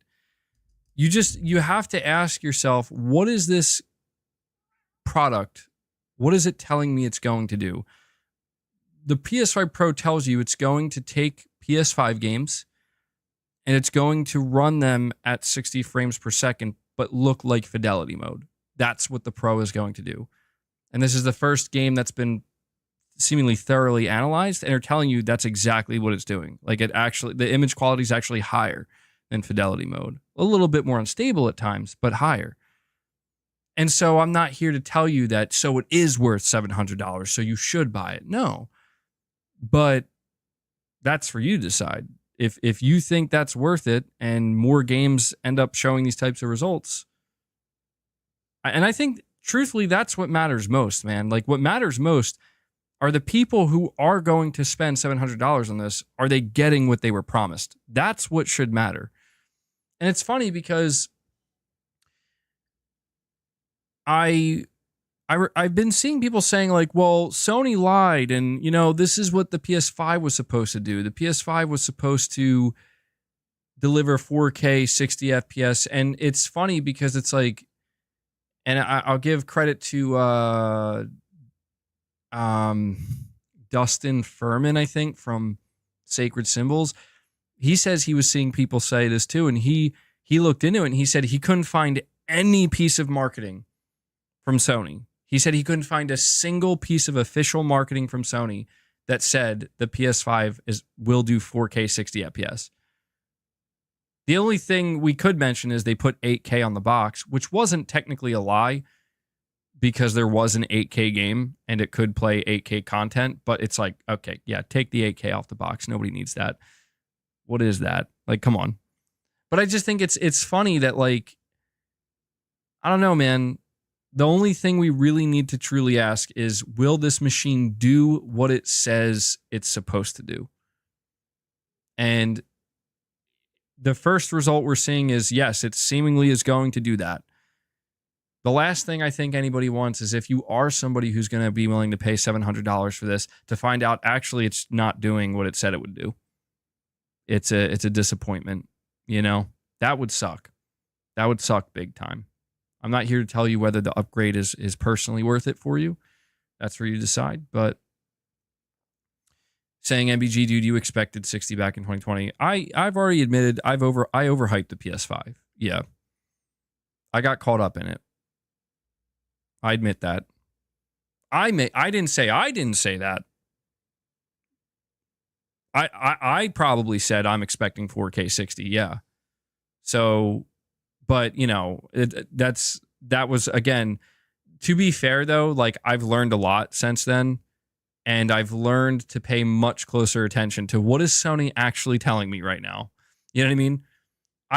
During the launch of the PS5, I definitely suffered from, I'm hearing a lot of what I want to hear. You know what I mean? Or I'm interpreting things the way I want to interpret them. It's like when people talk about the "We Believe in Generations" quote from Jim Ryan. You know, I took that as I wanted to take that, but people have pointed out to me, you're like, bro, he didn't lie. Like, go, if you read the entire like context of his quote, he didn't lie about anything. And I remember like a couple years back, I went back and I read the entirety of his interview and the entire quote where he said, "We believe in generations." And I realized, oh, wait, shit. Like he actually, if you get the full context, like it's just funny how, you know, people, I think, naturally perceive things as they want to perceive them. But when you look at the details, it's kind of like what I said earlier when it's like, but Herman said that they're not going day and date with games on PC. It's like, go read the quote. Go read the quote. They're like, they will never, listen, Sony has never said, and they never will say, that they will never go day and date on PC. That's what fanboys say. You know?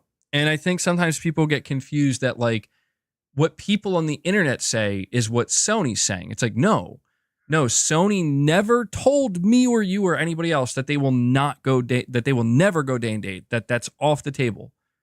They'll tell you right now, our strategy is this. They will never lock themselves into some kind of, I mean, that's like lawsuit territory, you know, in some cases.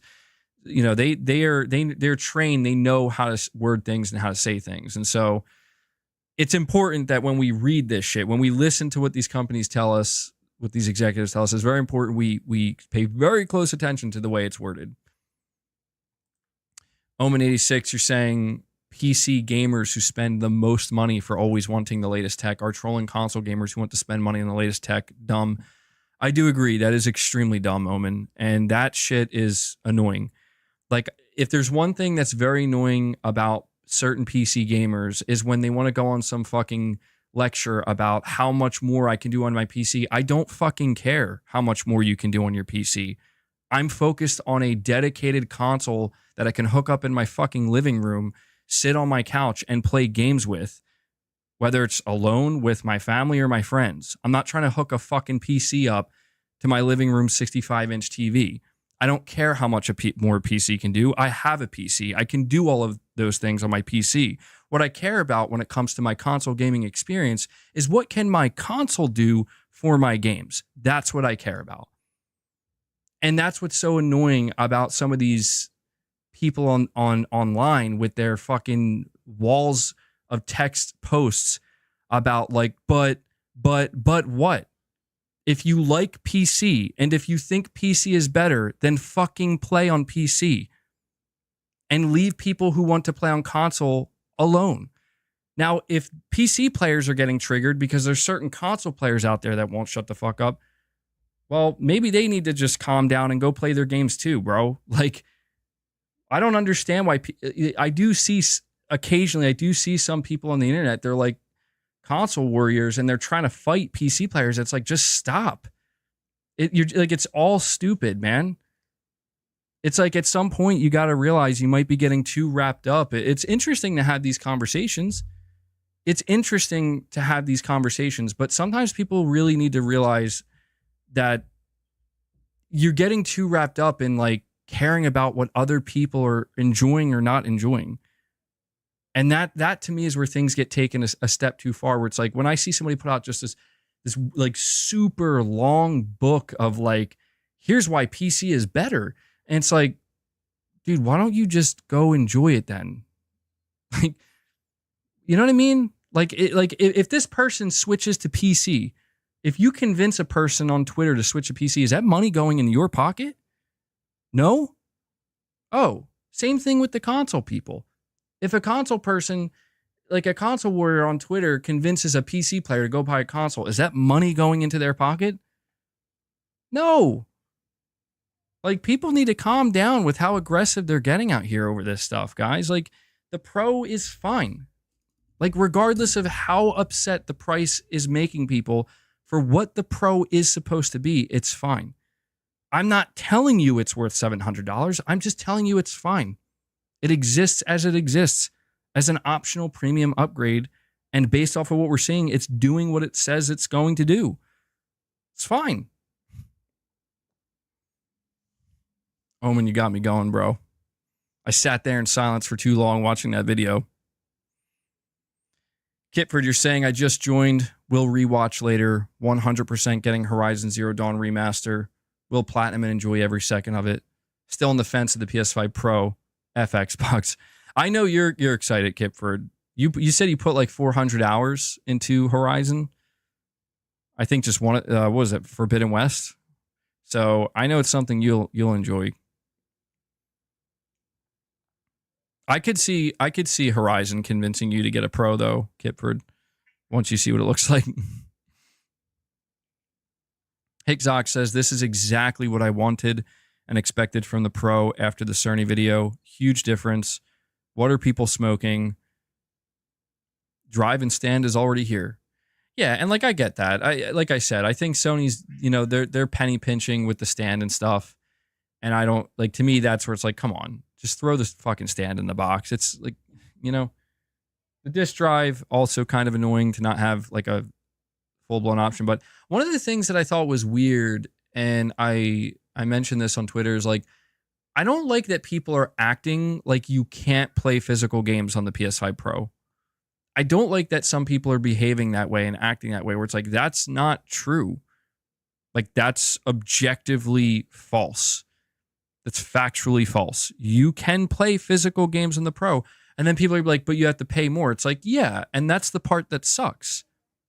It sucks that you have to pay more to buy a disk drive to attach to it. But there is a difference between stating you cannot play physical games on the Pro versus you need to pay more to do it. And this is where people veer too close to the territory of just complete misinformation, where I did see people under the impression that you cannot play physical games on the Pro. And it's like, that's not true.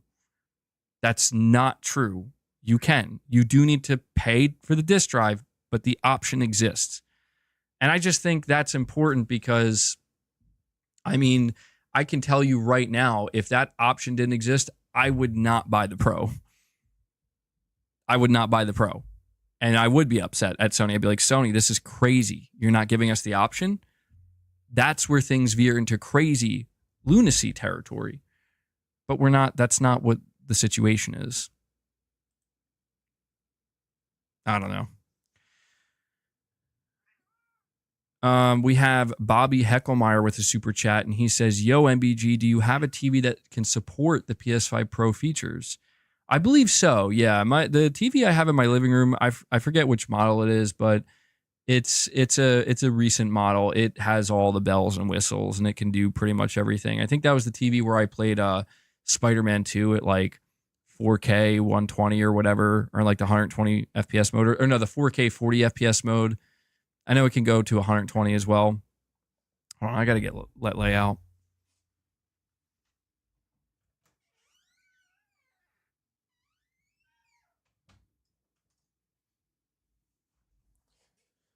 And Omen86 says, the PC does more, so console equals more optimized. And, like, I do agree with that, Omen. Like, not all the time. Most of the time, console is more optimized. But my whole thing with this is, like, so what if the PC can do more? Like, so what? The fact of the matter is, if you want a PC that can do the gaming equivalent of a Pro, you will pay more. And if a person says to that, but I can do more, then what's the problem? Then what's the problem? You see how I'm saying it almost cancels out? I mean, look, maybe if you I'm going to put this out here because I don't know. I'd have to really look into it. Maybe if you find a very specific, you go to a specific website, you go to a specific place, you buy certain used parts, maybe you can get a PC that can do what the PS5 Pro does for about the same price. Maybe you can. But there's a big difference between, like doing that extra research and doing that extra digging and setting that up and getting that all configured versus I'm just going to pay $700 and get a PS5 Pro that can do that stuff. There is a difference between that. And this is why, I'll be honest with you, there is no reason, like in my opinion, there is no reason to compare the PlayStation console, the PlayStation 5 Pro console to PC. There is no reason. Because in my opinion, the console and the PC are different enough that you just got to ask yourself, what the fuck do you want? Do you want a dedicated gaming box to put under your entertainment center? Or do you want a PC that can game and do a bunch of other shit and 9 times out of 10, you put it under a desk or on a desk? Which do you want? Do you want keyboard and mouse, desk, monitor setup? Or do you want living room setup, box under your entertainment center, sitting back with the controller? Which is more important to you? There's just no reason to try to, I think, and again, that goes both ways. Whether you're a console fan or a PC fan, I just don't think it matters. Yeah, why not both? Exactly. That's another option. Exactly. I got a nice, powerful PC, and I still game on console. Trying to understand stupidity will drive you down a rabbit hole. Pulling your hair out. That's true. I know. I just wish more people would just get some better sense here, man, and just wake up and realize that, like, I don't know, man. Every time I say shit like this, I get crucified for it, but it is what it is. Like, there's just nothing wrong with the PS5 Pro. Like, there's literally nothing wrong with this product. There's nothing. And there will be somebody who probably takes this or puts it in a video or clips it and then basically sits there and screams into the camera at their audience for like 2 or 5 minutes, like belittling me and telling me all the things wrong with the PS5 Pro as a product. But I'm the clown. I'm the clown because I'm the adult that says it's an optional product that you can buy if you want. If not, no big deal. But the dude who sits there screaming at the camera, shitting on me for saying that, they're the real winner here. Man, I'll tell you, that's what this has become. That's truly what this has become with the PS5 Pro. It's just the PS5 Pro has become rage bait, bro. I'm gonna be honest. That's what it's become. You're really asking to get clipped at this point. Yeah, pretty much. I get clipped either way, dude. I could literally write a fucking I could write a script and like proofread it like 10 times. It'll still get clipped. Like something I say in that script will get taken out of context. But I don't know, man. That's just the way things are, where people, their relevance hinges on not their reaction to the things that are happening, but their reaction to other people's reactions to things that are happening. And that's just, you can't change the world. I'm going to change the world. Nah, but yeah, I don't know. That video, I think that was a good video done by Digital Foundry. I don't know that every game is going to see this level of a night and day difference. I want to make that clear. I don't think every game is going to be this drastic of a leap, but this is very promising, as somebody who's looking forward to the console. MBG still trying to convince himself to get a Pro. No, I don't I'm convinced at this point. I do want to see more. Like, seeing Final Fantasy VII Rebirth definitely makes me want to see more because it's looking better than I expected. I will be honest with you, man. Like, if this is what PSSR does, where it's like, dude, you are getting image quality higher than fidelity mode, that is more than worth it to me, for sure. And I wasn't expecting that. I thought it would just be exactly fidelity mode or close to it. Like, it's exactly fidelity mode. But the thing that really surprised me the most about this Digital Foundry video is the fact that they're sitting here saying, like, the level of detail is actually higher than the fidelity mode itself. And they did say it's a little bit more unstable. Like, they said the stability of the image is not on the same level as like DLSS, but the idea is they're going to improve that, and it will get to that point. Capone's like, I think it's cool that MBG's a fence sitter. It keeps me guessing. I just like to, I don't know, I like to keep the options open and just think things through, you know? See all angles before I make a decision usually. Not all the time, but most of the time.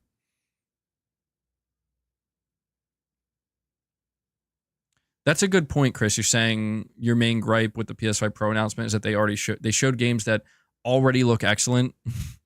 That's true. It is kind of funny when you think about it. Like, here are the most optimized PS5 games that already look incredible. Like, it might go a much longer way to show, like you're saying, some third-party games that have struggled a bit or not looked as good and seeing what it can do there. Well, I guess we'll see. But guys, I realize we're approaching the 3.5 hour mark. So we're going to do like a last call here. Last call for any fan funding. This will be the time if you want to drop any membership gifts, guys. This is the time to do it. We had a couple drop at the very end of yesterday's stream. If you want to become a member, do so. If you want to drop another super chat or have anything else you want to say, now is the time to do it. I'm going to go see anything I missed. Take-Two reiterates Grand Theft Auto 6 is still planned to launch fall 2025. They will release more details over time.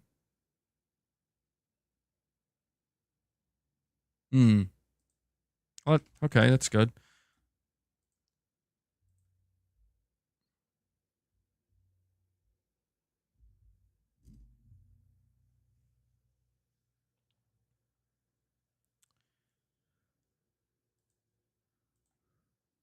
Omen86 with the super chat says, Sony is the only one who's giving us a complete line of hardware, console plus pro version, VR, controller plus pro version, headphones, earbuds, etc. Yeah, I mean, I do kind of like that Sony's been doing that, Omen. And they're like, it's like people act kind of upset sometimes where it's like, man, why Sony making all these products and charging as much money as they are for them? It's like, yeah, I get that. It does seem like a bit excessive, but if you think about it, like, none of these products that they're offering are needed. They're all complementary to the basic experience. Like, listen, if you just bought a base model PS5 and assuming you've taken care of your controller or didn't get unlucky and you don't have any stick drift, I mean, maybe realistically, you have to buy another controller over time. I think that's maybe the most realistic thing.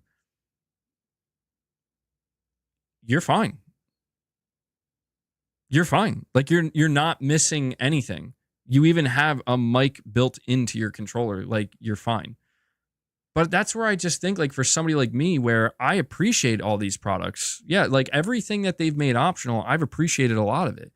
PSVR 2, the DualSense Edge, the earbuds, the headsets, you know, and the Pro is just another. The Pro is the icing and the cherry on top, I would say, at this point. And I don't think there's anything wrong with having a complete line of products for people who want them. If Sony made it so, like, you need these products in order to do certain things, and without them, I mean, maybe VR2, I would say, PlayStation VR2 is like the only product that, yeah, you do need that to access certain games. But again, like, if you don't buy PSVR 2, you're not missing the core PlayStation 5 experience. You're just missing a piece of it that is only for a certain group of people that really want it, you know? Kitford, yeah, I did read your chat, but I'll read it again just in case. Oh, sorry. No, I did miss it. You're saying over 400 hours on Horizon Zero Dawn, but Horizon Forbidden West is over 1,200 hours? Oh, my God. I must have missed that part. That's crazy, Kitford. 1,200 hours on Horizon Forbidden West. That's crazy. That has to be your favorite game ever, bro. Raven X0 says Metal Gear Solid Delta will look amazing on the Pro. Oh, hell yeah, dude. I really hope that game is enhanced. I hope that game is enhanced because we've seen that game in its fidelity mode, and I did hear that the performance mode is 1080p, and I'm like, oof, that, you know, that's a game that I definitely want to play at the highest possible fidelity. So if that game gets Pro enhanced, bro, I will be very happy about that. And Omen86 says Xbox isn't doing it because they can't sell it. Yeah, man, like, it's just the reality of it. Xbox can't hang in the console space. I mean, they'll do fine on their own as they're doing, as they're going, but it's just it's not their priority even remotely anymore, and I think that's obvious.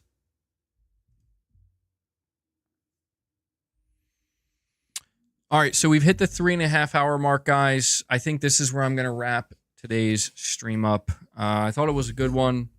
A lot of good conversation. I want to, before I head out, thank everybody for all of your support. Thank you for tuning in.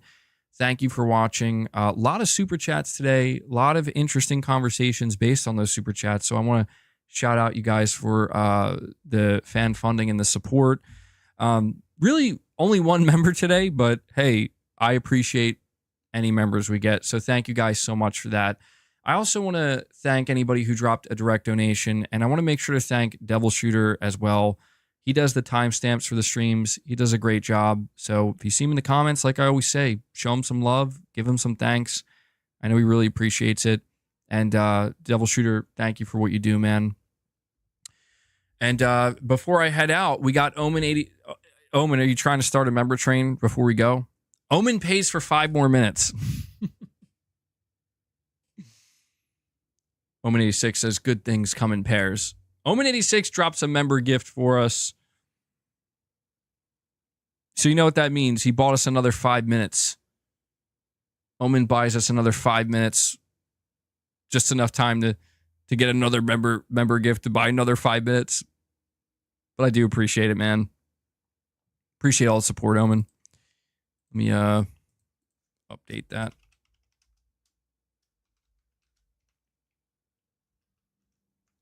There we go.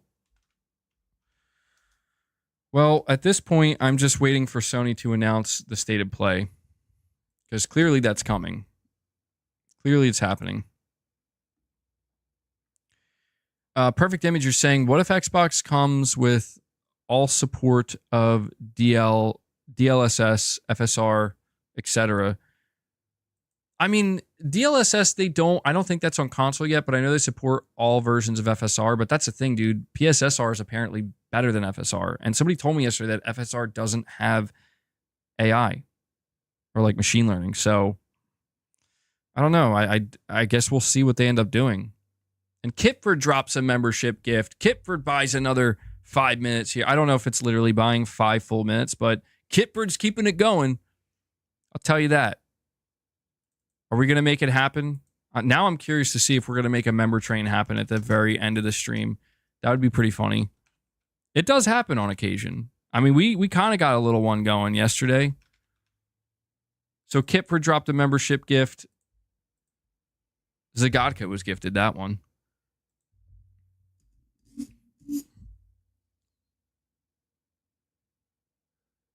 Not on AMD cards.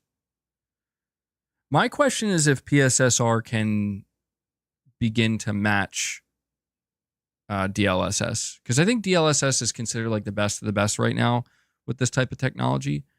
But the fact that PSSR already seems to be kind of surpassing FSR on console, or what was on console.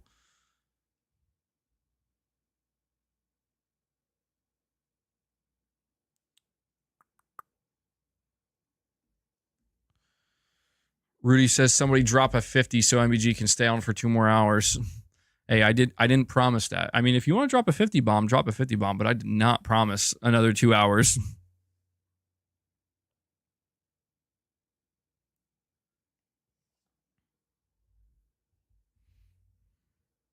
You think DLSS will always be number 1?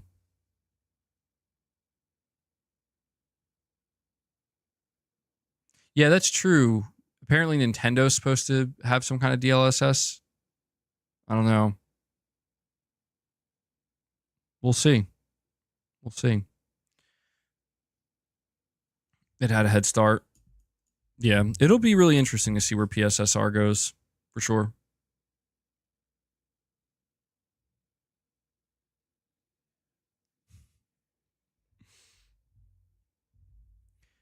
Well, we are about to hit the 3 hour and 35 minute mark. So guys, all right, this is it. Last chance. Going once, going twice. Okay. All right. I think this is it. We're locked in. That's the stream today. And Gaming Survivor is sure to end the stream by saying, MBG police raided my house and found 1,000 bottles of synthol. Damn, bro. Well, Gaming Survivor, it sounds like you have quite a situation to deal with on your hands. But guys, that does it for today's stream. Again, thank you so much for all the support. Love the community. You guys are amazing.